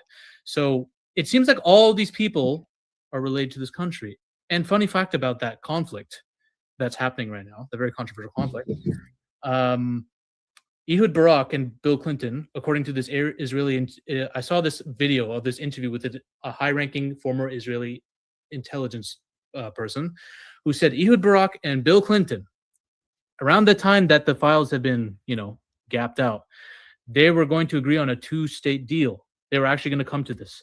But certain blackmail involving Jeffrey Epstein was used against them because they were both involved with Epstein.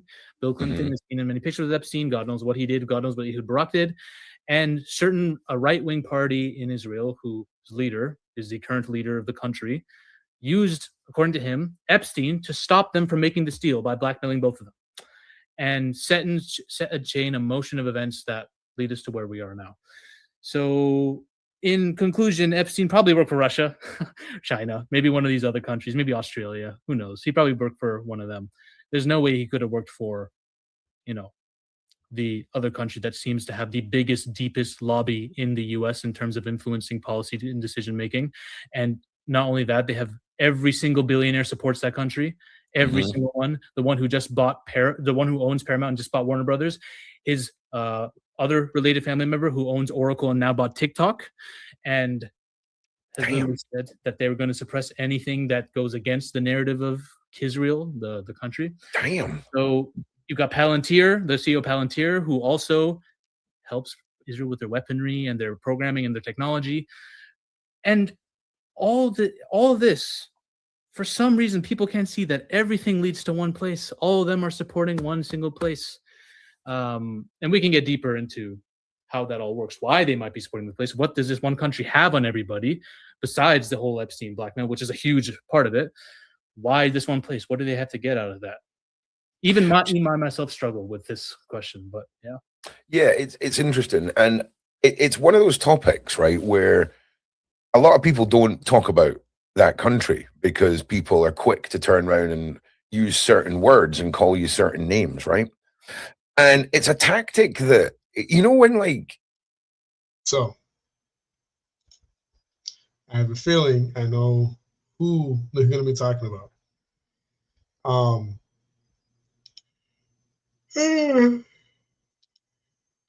And and I'll just say this, and this is a topic that AC has covered many times, and I think he still covers from time to time on his website. But, and you know, if I'm wrong, God forgive me, right? And yeah,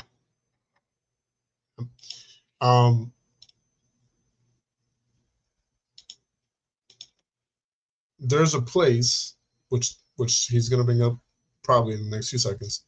There's a place that was infiltrated and usurped long ago, and people that were not of there or from there migrated there and usurped the original like birthhood, right? Or birthplace of the actual people, right? Yep. Oh yeah. And so ever since then, you know, there's never been a good enough looking into, right? Or study done at a broader scale where we can come to the conclusion historically, right? Historically and geographically, that hey, just because this place is named this place does not mean that it's the place that the Bible is referring to when talking about this place or these people. I hope y'all are following what I'm trying to say here. But so there's never been, again, like a broad enough conversation, an in-depth study and conversation at a large scale where this situation has been explained. There's only been less than a handful of people who have covered this topic in its entirety, right? And been able to really teach like that whole situation of like, you know, this is not the place that you think it is, and these are not the people who you think they are, right? But I digress. Somebody whips out like the gay card or like the race card or the feminist card or the whatever card when they're like struggling in an argument, and they'll just hit out with that. Mhm. And it's always like one of those moments where you're like, oh God, Yep. Like, come on. Do you know what I mean? That's what I feel like that entire country is doing. Do you see what I'm saying? And it's over having an opinion over data that points to that evidence. It's not like we're sitting here trying to be one or the other. I'm on the side of the truth, bro. I don't know whose side. You kind of strike me as somebody who is on the side of the truth. Do you know what I'm saying? If you're supporting someone and you find out they're a PDF, I'm the sort of person who burns them at the stake with the rest of them, metaphorically speaking. Do you know what I'm saying? And you kind of strike me as the same kind of person. And I'm in my 40s, bro. This isn't the first time I've come across this country and these people being named and stuff. Do you know what I'm saying? In fact, for a while before the internet, there was a verbally spoken global conspiracy. Is he Irish? Is that an Irish accent that I hear, or what is that? This guy over here. It sounds Irish or Scottish or something. About some of these individual people from that country that you could bundle together in one set religion, having a great conspiracy around the world. Mm-hmm. Right? Yep. So I'm just saying, Scottish. Okay. It's not a new thing. Not new at all. And the data is what is new. And it's starting to back up stuff. This seems to be the year where conspiracies evolve into truth. Mm-hmm. And I'm very scared. Not only this year, this has been happening. When was it? Between 2020 and 2023, I would say. It's kind of like where more and more of like supposed conspiracy theories have been kind of like adopted as like truth for the, you know, not for the most part, but a good amount of it. They're going to devolve back into conspiracy.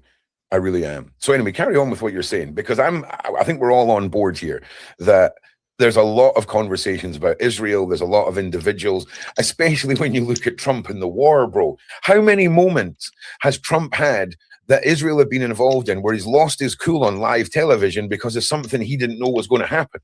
Like, I'm pretty sure he said the F word twice last year when that little tiny war. Like, do you remember when like Trump got involved and bombed some underground stuff with those big bunker busters? And then he went on the news and he freaked out. And he gave us the impression the war had stopped, right? It was done, it was over. And it carried on, bro. It was going on. So have you noticed moments where Trump's lost control, and is that sense given further backing to he's having his string pulled by who's Israeli in charge? Yeah, first of all, Trump is, in my opinion, compromised by the Epstein files on every level. Like he's mentioned in that more than almost anybody. But even beyond that, the Israeli lobby in the U.S. is far too strong, and it's been running a generational coup. It's been running a generational coup for years. You could say it's maybe started, was it Reaganomics that when it started? But to be honest, this has been happening for decades now, and Trump is just their new puppet. He's their new puppet. People said Trump is beyond the system because he was he was a rich guy. He didn't need anyone's donation money and all that. People don't understand that, like, donating to various candidates to help their campaign and their marketing prior to elections is one part of it. Then you have what the entire lobby does to decision making. Then you have, every single time America seems to do this thing where we want to save a country from itself, from its dictator, from its leaders, from the various terrorist organizations in it. So we're going to come in and we're going to invade. We're going to do something. We're going to bomb. We're going to cause a war, whatever it might be. And we're going to say it's on behalf of the people there to liberate them. Meanwhile, everyone with a brain knows it's to extract resources of some kind and, extend special interests of that other country. It has been the case ever since. Iran's the last major thing standing in Israel's way of forming greater Israel over the Middle East. The UAE is not doing anything. They're all puppets. All the Emirates, first of all, one of them was in the Epstein files. I think Dubai's leader was in the Epstein files. Yeah, the UAE is an entire puppet show. They're all fake leaders. There's nothing spiritual about them. They are all bought and owned by that country. So is the leader of India. They know that the only person in the Middle East that will fight back is Iran. So and this whole nonsense about, we had to strike them because they were going to launch a nuke at us. The Prime Minister of Israel has been saying for 30 years that Iran is going to launch a nuke. It has not happened. Only one of them has signed on in the UN for nuclear proliferation. That's not Israel. It's Iran. Israel does not want its nukes searched. Israel wants to maintain this vague notion of maybe we have nukes, maybe we won't, but we're not a threat. Everyone with a brain knows that the U.S. doesn't care about setting the people free in Iran. There's so many dictatorships in the world that the U.S. can set the people free from. Israel could stop the U.S. could stop a genocide that's happening right now in Israel on Gaza. They don't care about any of that. It's all for the special interests. We want to help Israel create greater Israel.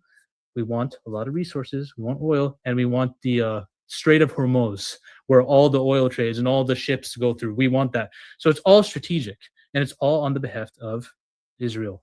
They effectively own Trump. I will say, it's not just that Trump is implicated in the Epstein files. He definitely has interests that align with them. He clearly wants power. He wants greed. Because he knows as long as he's aligned with them, he can be allowed to do that. The lobby influences everything. They see Trump as, this guy is so good for us. He's causing so much dissidence within his own country, but it's not going to lead to anything revolving around us. The problem is they underestimated the power of social media. They underestimated the power of information and how fast it can get to people. Conspiracy theories can blow up like this and go viral. Tiny bit, bro. Yeah, they're trying to actively influence what we say about that country using that card that they pull. And that card has been pulled more than any other in history, I think, at this point. It's been pulled more than any other almost. So, well, I was saying last week that it's impressive that instead of going straight to invading another country to distract us all from the Epstein files, Trump tried a few things, right?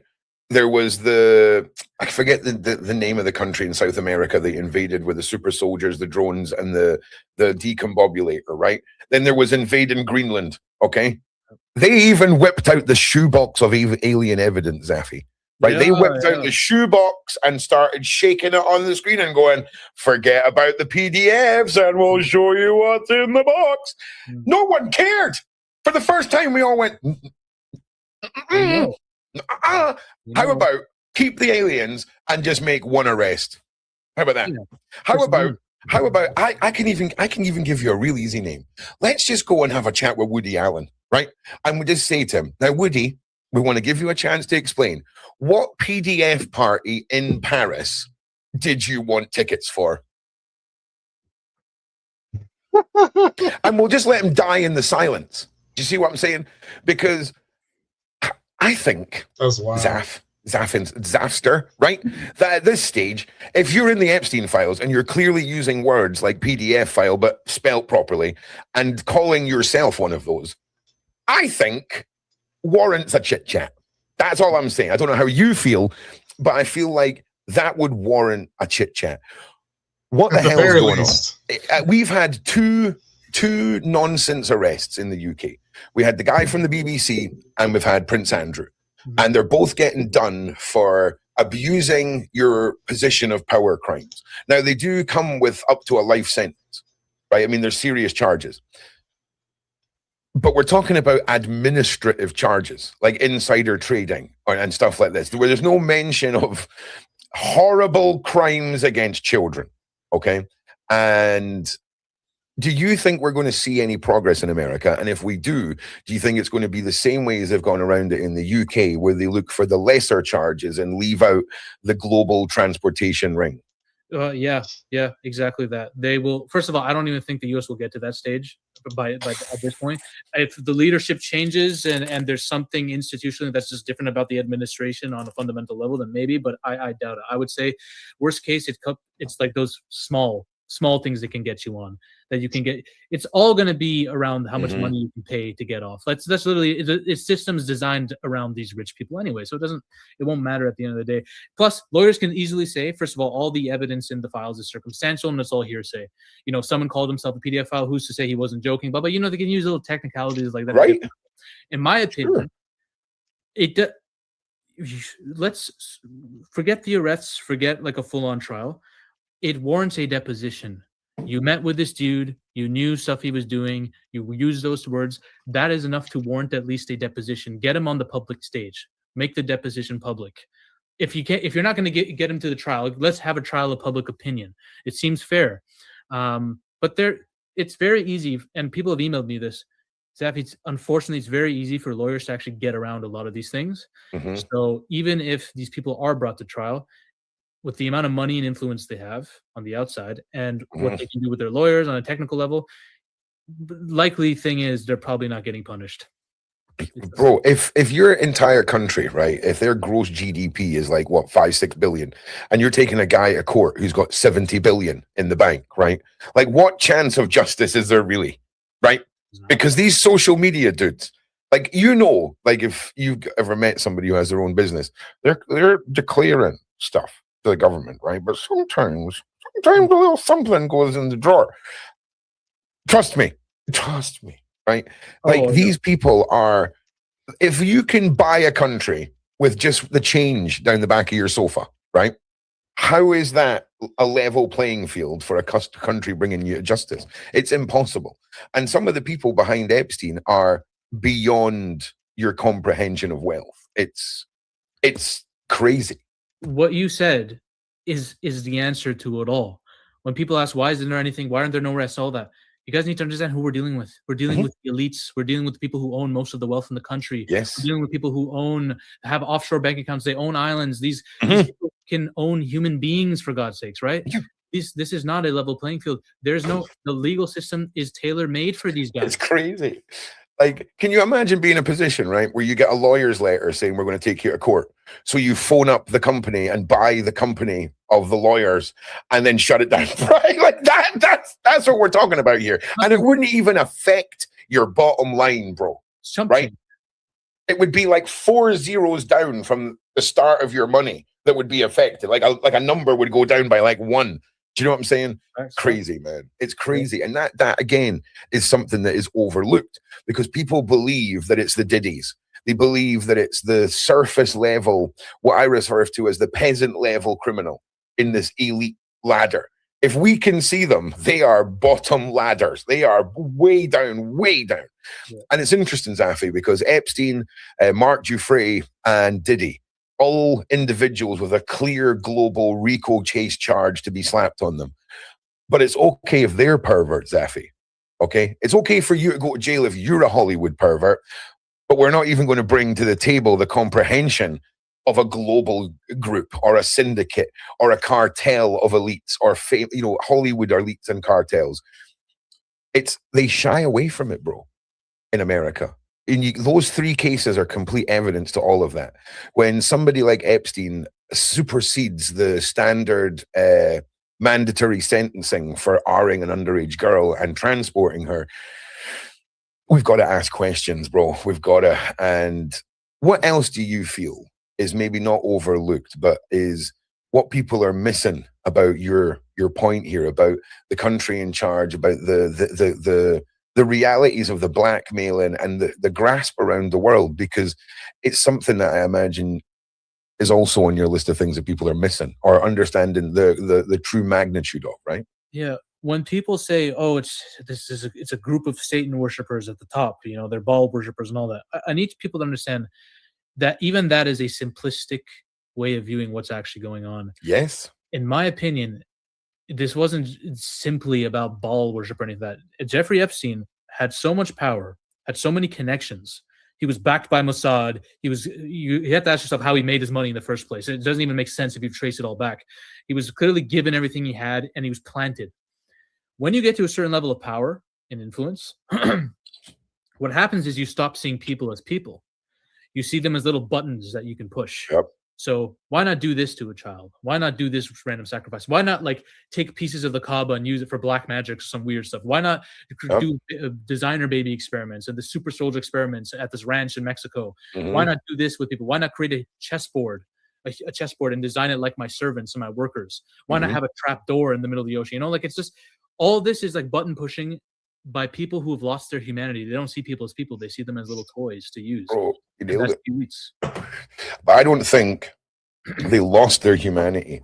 I think you are born with the ability to love or not.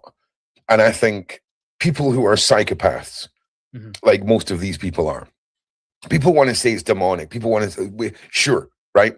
But when you boil it down, whether it's reptilians, whether it's freaking nasty people, whether it's demons, whatever, psychopaths, right? Mm-hmm. And they can look, like, for example, we look at kittens and go, oh my God, I want to pick up 3 of them and go, oh, they're so cute. They want to snap their heads and drown them in a bath. Yep. Do you see what I'm saying? So when we're dealing with that level of inhumanity, when we're dealing with evil, Zafi, evil only exists in this world when humans think and act. No other species is capable of evil, okay? Mm-hmm. So good and bad has to exist. That's the balance of the world, the yin and yang, right? But evil has no place. And when you're talking about the ability to just go, all right, now 5 kids for Baal, get them sent in for the cultists, it is crazy how dead on that is. It's dead on. It really is. And to be honest, that's just the stuff we know about, because if we're talking about the 1% having secret knowledge that controls the whole world, we have to assume this has been going on since the dawn of time, bro. Yeah. We really have to. There's people who gravitate towards conspiracy theories, and I find it understandable because I can relate to it. A lot of the people who talk about conspiracy theories, a lot of them can be nut jobs. They can be the way they talk. Oh yeah, all of them. Some of them are just genuinely nut jobs, but when you have the kind of information we are getting from the Epstein files now, it's not enough anymore to say it's still probably a conspiracy. No, again, when they tell you who they are, believe them. They don't care about whether you think it's a conspiracy or not. They just want to do things. They want to accumulate power, control, and they're going to do whatever they want to get it. It doesn't matter if they eat a kid or they transport one or they do that's all their pastime. Jeffrey Epstein had insane aspirations. Like you said, the man didn't seem to sleep. He had connections to absolutely everything. This man was trying to create an army of super soldiers with his own DNA. Like, this is the kind of levels of craziness we're getting to. This guy did all this. Bro, he's related to everything. The fact that he didn't have a helicopter that flew out of a skull carved out of a cliff blew my, like, that's the level of evil. This is Scooby-Doo shit. You understand? This is like it's bonkers, bro, because like that's just the tip of the iceberg. And that's crazy enough. The guy was talking about time travel, bro. He was talking about, are the right proteins in humans right now for time travel? Jeffrey, tell me more. Like, what are you talking about? It's bonkers, man. It's bonkers. And like I say, it's those CEOs of companies that develop sciences that I can't spell the name of that we need to dial in on next, because there's some stuff going on, bro, when billionaires are talking about this stuff. Well, yeah. First of all, the fact that Bill Gates has not had a deposition is insane to me. The man was talking to Epstein all day. Like, it's insane. Like, to not take Elon to task. Okay, fine, I understand. But Bill Gates, there's literal documented information showing communications with him, and the word pandemic shows up multiple times.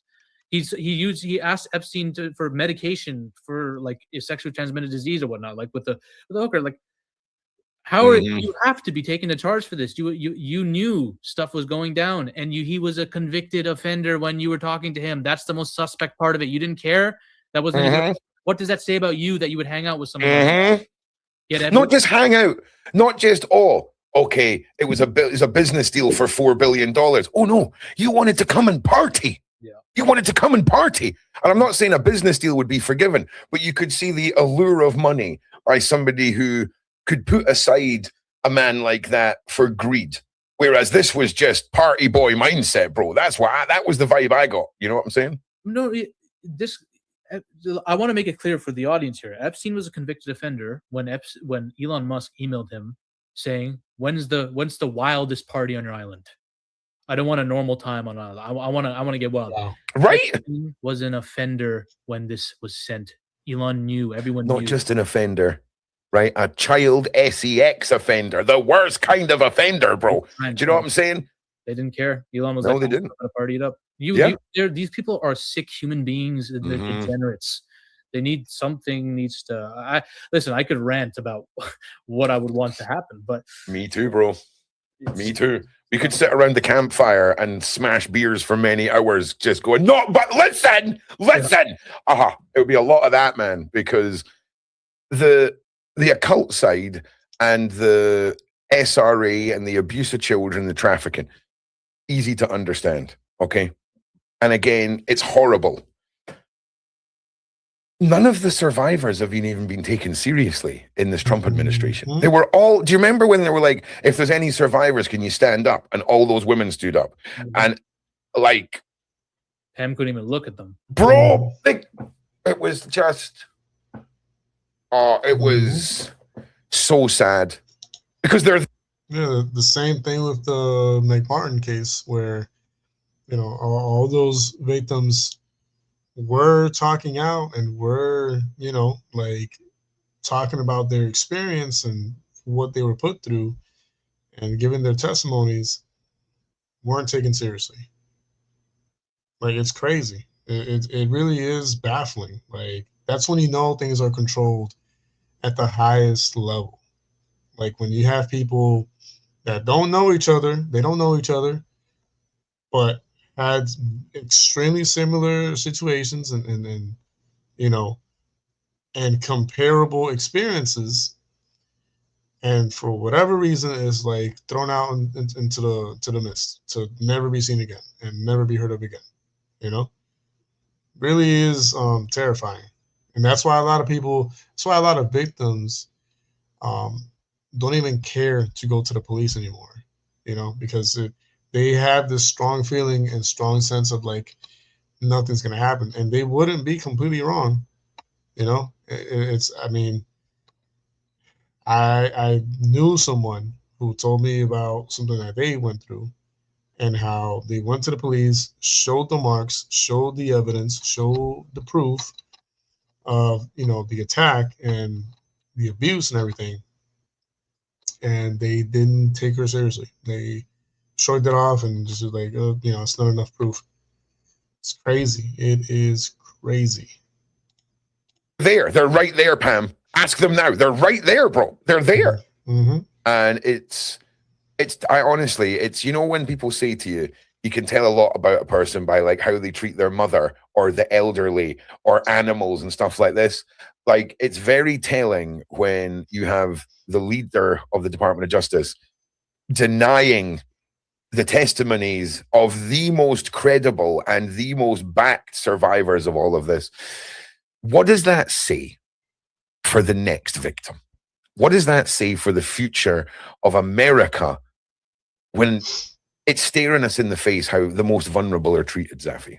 It's incredibly demoralizing. It must be for all of them. I would insist that now that there's more public pressure than ever, and even that's dying down because of this, you know, this whole war and all this propaganda that's being circulated by that administration and the people who support it.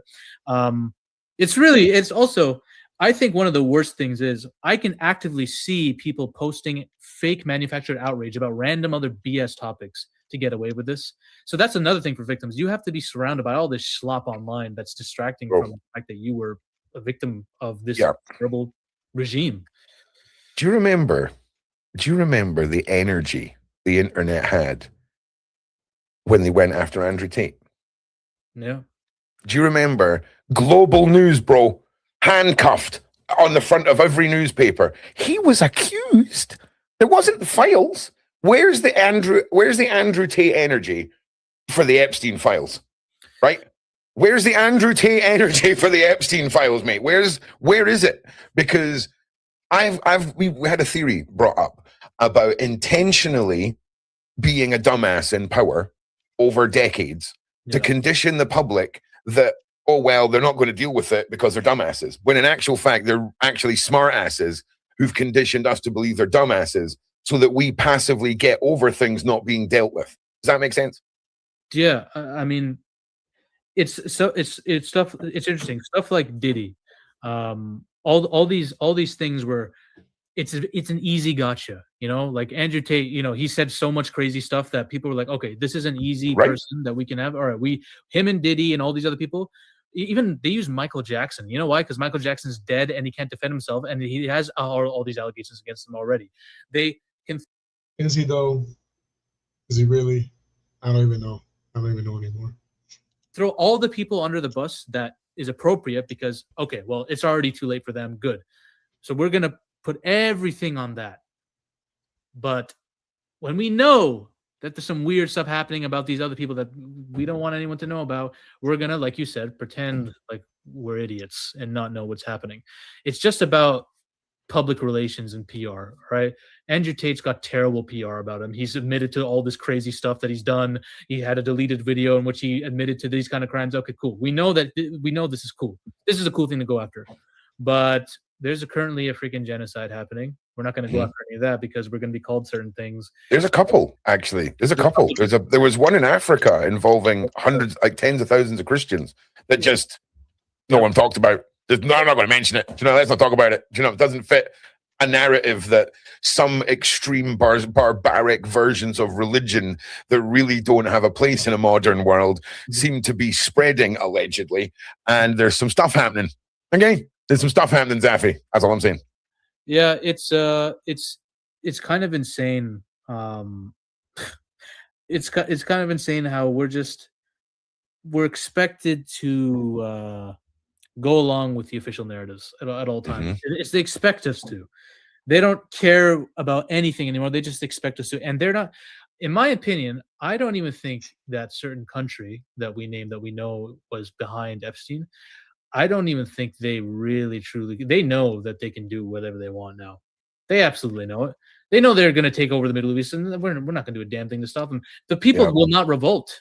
And that's the other thing I'm questioning. My friend asked me, what will it take at this point to start a revolt and have people just flood these institutions and grab these take them out? What will happen? I'm like, bro, do you understand what we're dealing with? These human beings, we don't really have, the incentive just isn't there for us. And it's really, really disappointing that I have to say that. I agree with you, mate. I say if the whole of human history is a library and the last chapter is our generation, compared to the rest of human history, we are the wet wipe chapter of human history. We are the ones who are allowing silent invasions. We're the ones who are allowing tyrannistic government control. They're the ones we're the generation that are watching everything that was fought for and bled for be taken away, and then some crazy thing that we've got to pay a monthly subscription for gets rolled out, and we've got to pay for that. And it's insanity. It's insanity, bro. Years ago, we would have dealt with things with pitchforks and sticks on fire as a united little community. But we got away with the community, and we got handed a phone, and now we stare at that, and now we believe the headlines, and we can't talk to people because, hey, shit yourself and stay inside and consume and obey, right? Do you know what I'm saying? Couldn't be more convenient. A touch of a button, McDonald's arrives. A touch of a button, your Amazon arrives. Do you know what I'm saying? And you've got a country preaching how amazing it is now. It's going to save the world. But there's people, you know, in America, people have to burn their trash. There's some places in America that still have to burn trash in our actual towns. What you do in America? I tell you what, see, when all of your citizens can put their garbage in the street and then have it collected, then get involved with the rest of the world. Trump, you dumbass. Okay, like that's how I feel, Zaffy. I went off on one there. I've got triggers, mate. No, I understand the sentiment very well. It's true.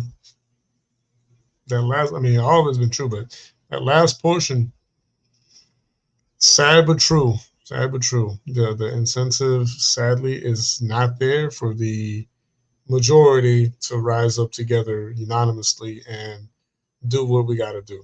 Because although the majority of us think and feel the same way, only a few of us are willing to truly rise up and like band together and like march forward against all this. And the majority of our portion, you know, we're gonna be like, oh no, because what if they take away my job because of that? And what if they take away my my career because of that? I don't know, guys. Maybe we should just leave it alone. That's the majority of people who are like-minded, but are not willing to put up a fight, versus the small portion of that mindset being like, let's do it. If we all band together, like, we have control. We have the upper hand because we are the majority. But the higher concentration of our majority is scared. So I feel I use it right. Yeah, I'm telling you, bro. Like, fellowship, the necessity for fellowshipping is no joke, brother. I always advise you to just pray and truly seek where God wants you to be. Tell God and ask God, hey, lead me to a church that, you know, speaks the truth, speaks your word, you know, sound doctrine, etc. Julia, Miss Julia is in the house. Thank you, Julia, or Julia. Thanks for being here. I appreciate the support. I truly do. It means a lot to me that you're here, so appreciate that. Now you're good, bro. You're good. So, but yeah, when it comes to like finding a church, and you've never been a part of a church, I always tell people, pray for a while. Like, pray and ask God for a while before making a decision. Because, oh, that's right, you did tell me about that some time ago. I forgot. But I guess, like, in general, I always tell people or advise people, like, hey, don't just go to any random church. Like, pray before you go, and then when you start testing the waters of different churches, like, if you ask God for the discernment and you ask God, you know, to reveal to you where He wants you and where He has a purpose for you, He'll lead you to the right place. You'll feel it. Like, the Spirit will lead you. But yeah, bro, I mean, that you gotta stop freaking around, and you got you gotta be part of that brotherhood, man. I know it's tough. I know it's tough because even the church that I currently visit, I'm trying to push myself to go on more days throughout the week and not just on Sundays because that church has been a blessing to me, and the members there, right, or the brothers and sisters there, they have been trying to be welcoming to me, and they've tried to, like trying to make a connection with me, and I've been trying to also follow up on that connection. Um, and I have not been able to truly follow through how I've been wanting to. So I know it's not easy, especially when you don't 100% feel entirely at home sometimes. Because I already got used to my old church back on the island. So it's kind of, when you're comparing, it's tough. It's really tough to bring yourself to a place where it's like, they love me and I love them, right? And yeah, it's not that easy. But um yeah, yeah, and it's even better when you are in the same room with other like-minded people of the faith, and you're all singing and offering worship together, right? There's something about it where it's different. And I'm not saying, that it's more powerful, even though technically it might be. But what I mean is it's just a different atmosphere altogether when you're in a place, jointly worshiping and praising God together as a family, as a collective, as like one people. There's something just beautifully elevated about a moment like that. And as a former musician and as a former like worship leader, I can tell you there's a big difference, gigantic, almost night and day. When you find yourself like worshiping in the privacy of your home versus like with your brethren at a temple, right? And you're all together. Just it's just different. And Julia knows because she's actually an active worship leader at her church, and she knows what I'm talking about, and she knows that it's 1,000% true. Um, yeah, exactly.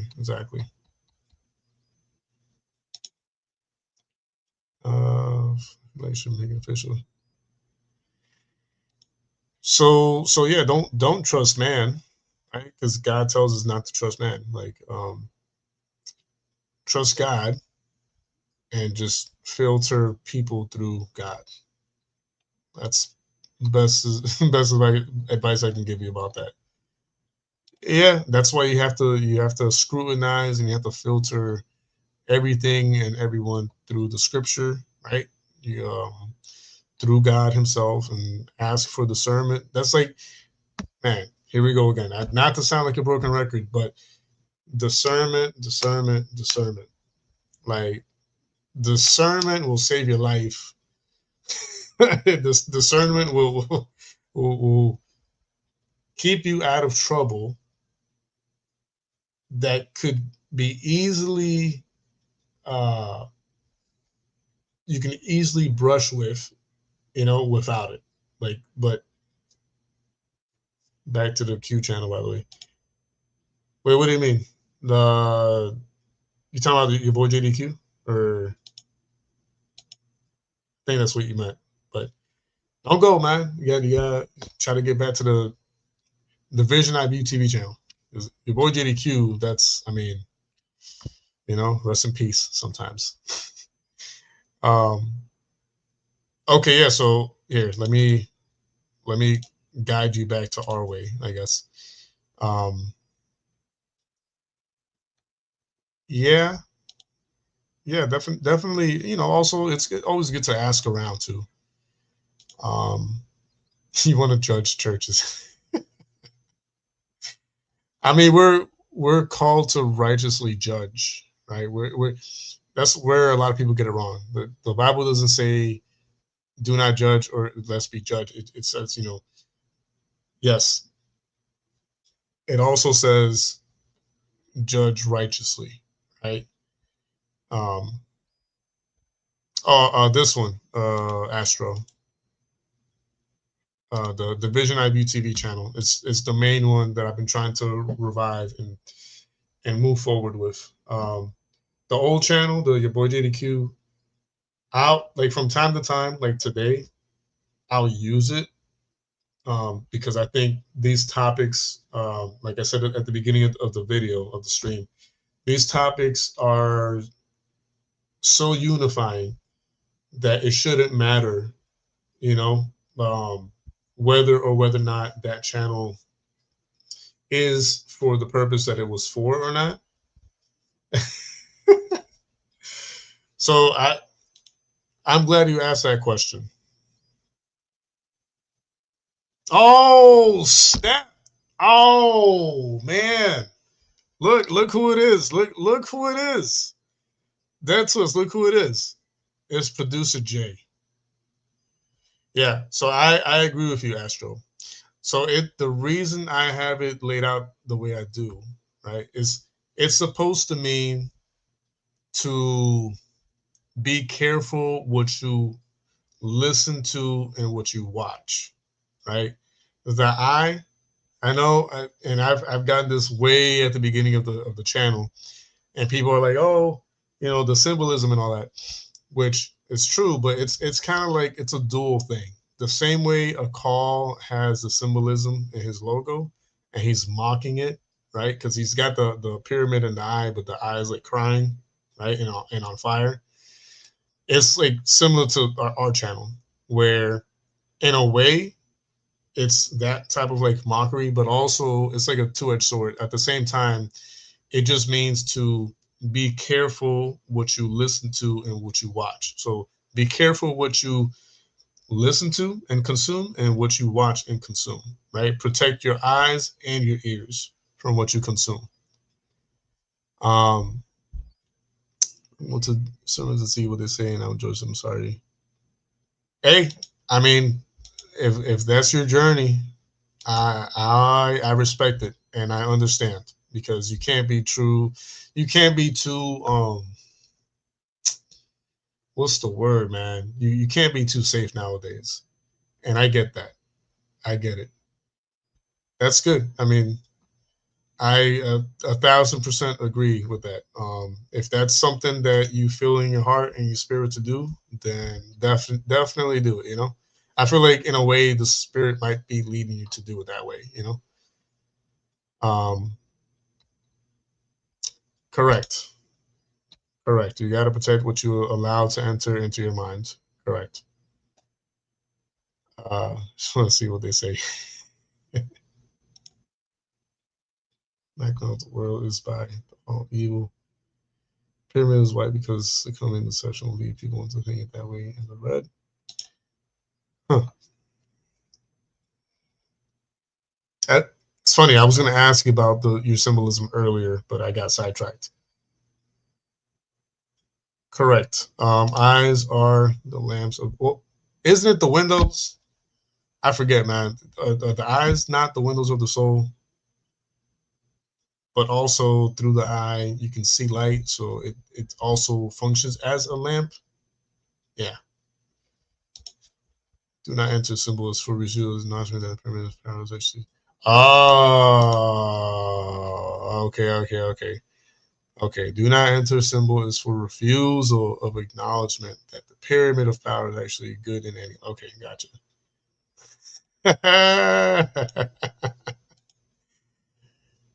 Hey, huge, gigantic, ginormous shout out to Third Born Media, aka Producer Jay. He's one of the main co-founders of this channel, so I'm glad that he's here too. Yeah, definitely huge shout out to him. And I think this might be the third or fourth stream that I've done this week, maybe the third, I'm not sure. And I think last week I was dipping my toes and doing a few streams here and there.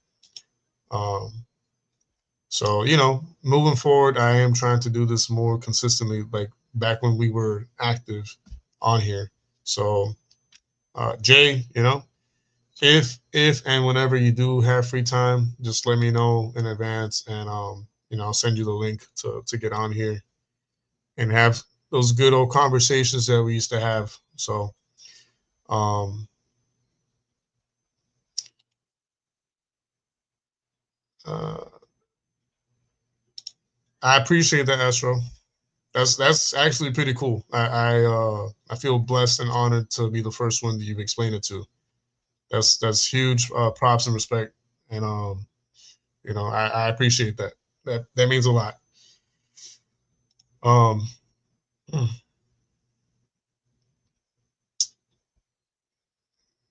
this is the message for Thirdborn.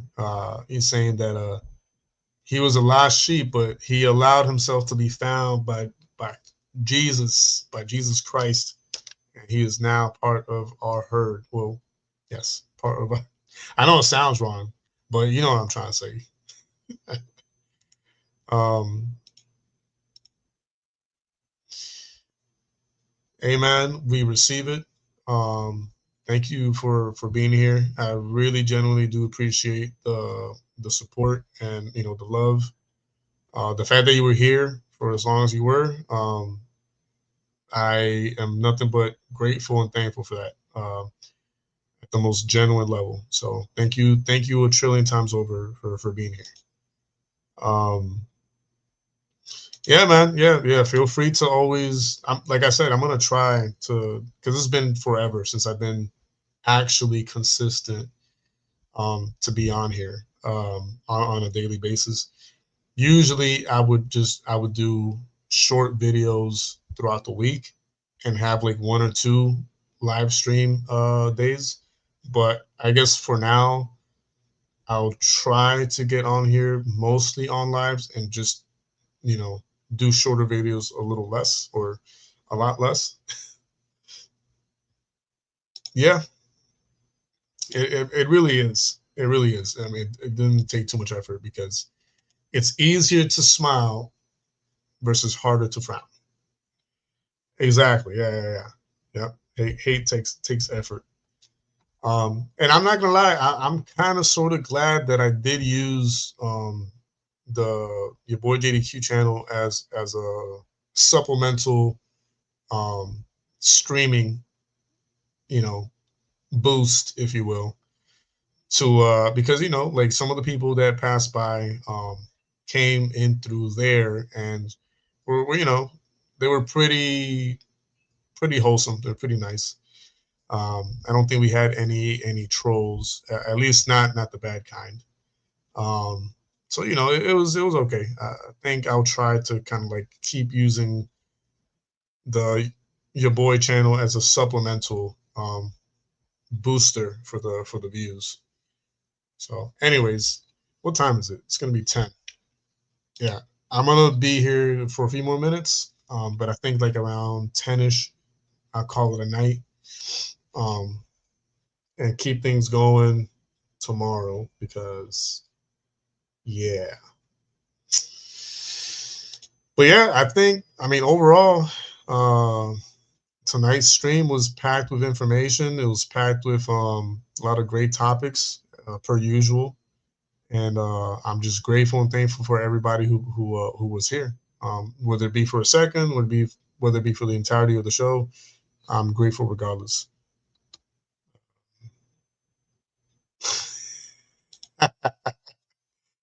And the Father above wants you to love each other as brothers and sisters. We don't need to let these losers run. So yeah, I mean, uh, it's we're that the crazy part is we are the majority. That's the crazy part, and it's really frustrating. Like we are the majority, yet the majority is allowing the very few to dictate and run. You know, so much of our lives. It's ridiculous, but you know. So long as we have people who are scared within the majority, we're never going to be able to accomplish anything. You know, because that, yeah, exactly, exactly. We are the handicapped majority. It's like okay, I got this. So it's like we're Superman, but we have like a big chunk of kryptonite inside our stomach, and it's eating us alive. That's like the best way I can put it. That's like the best way I can illustrate it. It's like we're Superman. We're all, we're powerful, right? We have all these capabilities and all this untapped potential, but there's like a huge stone of like kryptonite lying in our stomach, just like rotting us from the inside out. It's crazy. He must be merciful. Yeah, yeah. I know. That's why I call you the Peter of our time. I straight up, I think I did this last time. I was like, you're like the Peter of our time. That's what you are. That you are. I mean, no guts, no glory type of thing. And I respect it, because to a certain point, I mean, I see myself in that manner too. Just not maybe all the way like you. I feel like I would be like right behind you. Like, I feel like I would use you as a shield, like Deadpool used the other Deadpool as a shield. That was messed up. That was messed up. That's what it feels like, though. Oh my goodness. The minority of true Christians have more power collectively than the satanic powers that be have faith. Yeah. Yeah, that's true. That's true. Now, if we could all like find each other and all like hold like a I don't know, like a month-long fast to see the power of God just manifest. That'd be amazing. Faith can move mountains. I took that literally. And faith, it's crazy that you said that. And for like a brief moment yesterday, or maybe it was today. I don't know if it was today or yes. I know it was recent. But mom, my sister, and me, like one of us mentioned that verse, and mom was like, "Oh, but remember, that's figuratively and like metaphorically." And I was like, "Why does it have to be metaphorically? Why can't it be like literally?" Like, oh no, because like, what would you want to do? Like, why would you want to move a mountain? And I was like, but that's not the point. The point is that if I needed to move, God gives me that authority to move it through my faith. But that's a whole nother conversation altogether. God, I was telling beyond patience that my path is to push other Christians. Yeah. Amen to that. To live from the I'll take one for I was kidding, man. I'm gonna stand right there next to you. Come on, man. Don't do me like that. I'm not gonna use you as a shield. Crazy. I take your advice on the apostles over early church fathers, or what Neil says to you. Amen. Amen to that. Endure to the end. He who endures to the end, that's who will be saved. Even before saved, you know me like this. Yeah. Oh yeah. True that. But yeah. I mean, you know what I meant though. Anyways, I think, yeah, we only have like 2 minutes left, so I think we covered a lot of ground tonight, and I am grateful and thankful for every single one of you. Just do me a huge solid and a huge favor, please. And this is me. I rarely ever do this, but when I do, I really say it and do it with the hope that my words are not taken lightly, right? Because so if you enjoyed hanging out tonight and you enjoyed what we talked about and you enjoyed the like-mindedness and you enjoyed the interaction, right, the back and forth between you guys and myself, and vice versa, then I highly, highly, highly um, implore you. It's a high request from me to you that if you have or know of other like-minded individuals, right, like us, or people who are like on the fence, people who are on the fence that they want to believe and they want to uh, kind of like see things through our eyes and through our lens, please send them the link to this channel. Please send them the link to this stream. Please send them um, a link or something that will lead them here, because I really do believe in this channel. And if Dead Twist is an example and living proof that this channel is not in vain, then I want to know how many more Dead Twists we find and fish along the way through this channel. So I'll highly appreciate it if you share this channel with other people, your family, your friends, your coworkers, your neighbors.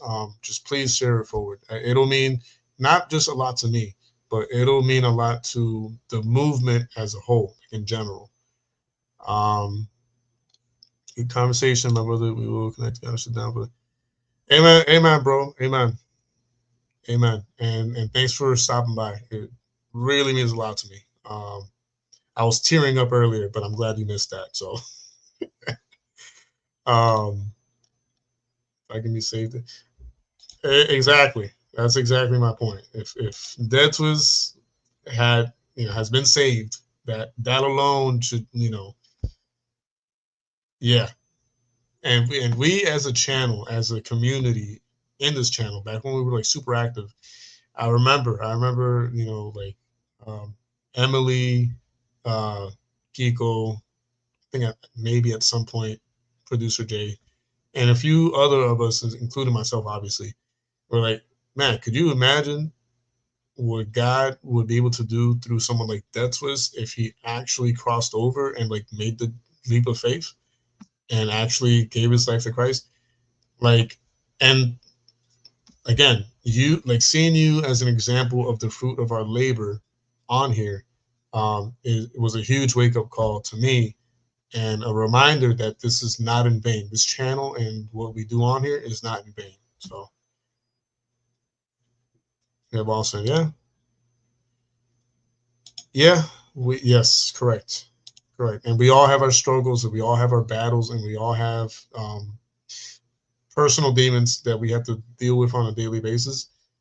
However, things get better in and through Christ. So, I don't know about that, man. I feel like you had to have repented already at this point.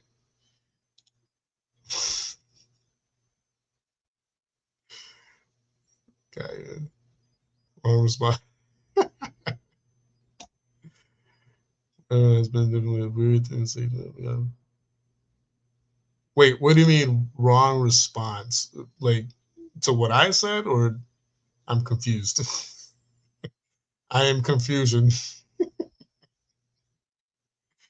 I'm that guy, Oh man. I mean, I hope I didn't say. Oh, oh. Okay, got it. So there was like a slight delay. Okay, gotcha. Yeah, yeah.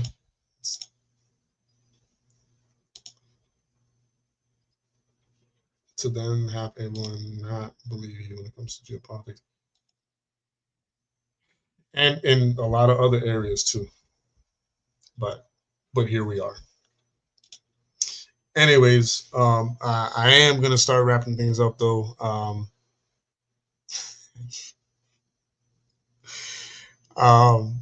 Thanks for being here. And again, just before I leave, if you guys enjoyed this tonight and you enjoyed the like-mindedness and all that, refusing to, right, right. See, there continues to be like a slight delay in some of like my responses and all that. But yeah, I feel like you had to have already repented. Like if you've come this far, I feel like if you haven't, then tonight's the night, and I implore you to repent, but before tonight ends. But hey, only him and God knows about that. I don't know if he was kidding or not. I hope he was kidding. It feels like he was kidding, but I mean, at this point, I'm just gonna trust God with his life. But anyway, um, yeah, yep, that's true. That's true. Yeah. Yeah. But yeah, guys, please share the stream and the channel forward to like I said, your friends, your coworkers, your neighbors, your family, um, and obviously anyone like-minded. I'll appreciate it, but the movement as a whole will appreciate it. Man, I kind of wish Tim would have stopped by for a few. It's always nice to see him like pop up on the streams and stuff. And I did share his last few videos that he had put up. Good stuff, really good stuff. Anyways, y'all, yeah, that's it for tonight. At this point, it feels great to it. Yeah, I have a topic in a conversation that I want to bring up on one of the future streams about that, um, but not tonight. Yeah, well, I'll bring it up. I don't know, at another stream or a video or something. But yeah, I agree. Yep. All right. Love you guys. God bless every single one of y'all. This is great. I feel blessed. I feel blessed to have you guys here, and I'm grateful and thankful. So I'll see you guys next time. That might be tomorrow night around 7:30 ish. It just depends on what's happening before that, but I'm gonna try to be here by 7:30, no later than 8 um, Eastern time. And yeah, till next time. This was Q with Vision Eye View TV on YouTube. God bless. Love y'all. And until next time, peace.